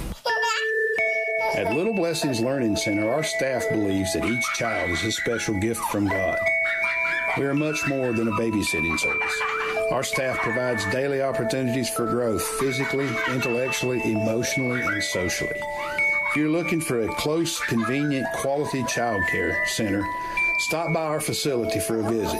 You'll quickly see why we are different. Little Blessings Learning Center, 884-8597. Hi, folks. Jay here for Eagle Ford, Chrysler, and Jeep Dodge Ram, and certified used in Brevard. Looking to sell your vehicle? It's easy. Go to our website. We'll ask you a few questions, and we'll make you an offer. Pay you cash on the spot. It's that simple. eGolfMotors.com. Well, Welcome back, Tiger fans, to the Riverbend postgame show. Tigers defeated 42-0 tonight by the Mitchell Mountaineers. Tigers moved the ball well at times. Mitchell very strong. You get down inside the orange zone, their strength shows up. They're big up front. They had a couple of big plays. The running backs were fantastic as far as running through tackles, breaking tackles, and then they had breakaway speeds. I mean, we went up against, this is the number one team in the conference. This is probably one of the 5 best teams in the mountains, I think. Oh, yeah. Well, I mean, like you said, they had one stumble all season. They lost to Andrews early on, but then I think that's their only loss. Right. And then they had, last week, they beat the number 2 team in the conference, Mountain Heritage, 33-0. And from what we heard, it could have been a lot more. So, I think the Tigers, defensively, we played about as well as we could have tonight. Right. And offense, we had some struggles, but we saw some positives. And I'm hoping that maybe, as Joey said, these freshmen coming out and playing, that they'll see some benefit from getting some field time and see some of the positives they had tonight, be able to work on that over the offseason, and hopefully we get our numbers up and we come back stronger next year. Next year, yeah. And we're off next week. That's the reason tonight's our last night. So, and of course, Mountain Heritage, Mitchell, Avio, and all of them will be playing next week. So, and then the playoffs will start the following week. So, it's that time of year. The weather's cooled off some, but I agree. The Tigers played well. Just some bad snaps, a few turnovers and stuff like that, but played well. Well, this was the last 2 weeks has certainly been a turn, as far as Tigers. You hate to say it, but moral victories. Well, and I don't want to say, but the Tigers have certainly played harder. They've been more competitive. They've been more concerned. Coach, we had a conversation. Coach Robinson, he talked about, he challenged the seniors to what was your legacy, and he challenged the underclassmen to what do you want left to you, as you take over, and I think it really registered with these kids. Since that talk, the drawn game, you could see a definite change in their attitude and their play, and I think it carried over to tonight as well. And as for us, we'll be carrying volleyball tomorrow. Matt and Joey will be bringing you the Tiger volleyball first round playoff matchup against, and hopefully again Tuesday too. And if they win there, we have one on Tuesday. And as for us, as we said throughout the broadcast, throughout the year, we're going to try to bring you some basketball. We're going to try to bring you some baseball and softball in the spring, and we hope to continue to develop this audio system that we've slowly learned how to use, but have learned to use a little bit. Any final thoughts, guys? I think that wraps up the Riverbend postgame. I think our first year in Western Highlands has been okay, and travel hadn't been too bad. And folks at our schools have been very cordial and inviting to us. I think it's been pretty good. Mike, take us home. So until next year, God bless the Tiger Football Nation. We'll see you tomorrow at 2 p.m. for Tiger Volleyball. God bless the Tiger Nation. You've been listening to the Riverbend post-game show. You have been listening to the Rosman Tiger Sports Network's broadcast of Rosman Tiger football. We once again like to thank tonight's sponsors: Brevard Insurance, Charlie's Tire, Dalbert Graphics, Dalton Insurance, Mountain Real Estate, eGolf Motors, EMG, Farm Bureau, Fire and Smoke Barbecue, Food Matters, Friends of Rosman Football, Harmony Corner, Harris Hardware, Headwaters Outfitters, Little Blessings Daycare, Next Level Fitness, Edit Properties, Honey Mountain Sawmill, Premier Tax Service, Riverbend, Save More, Sheriff Mahoney, Stamey Builders, State Farm, Spud and Debs, Sully Steamers, Toxaway Concrete, and Toxaway Grading.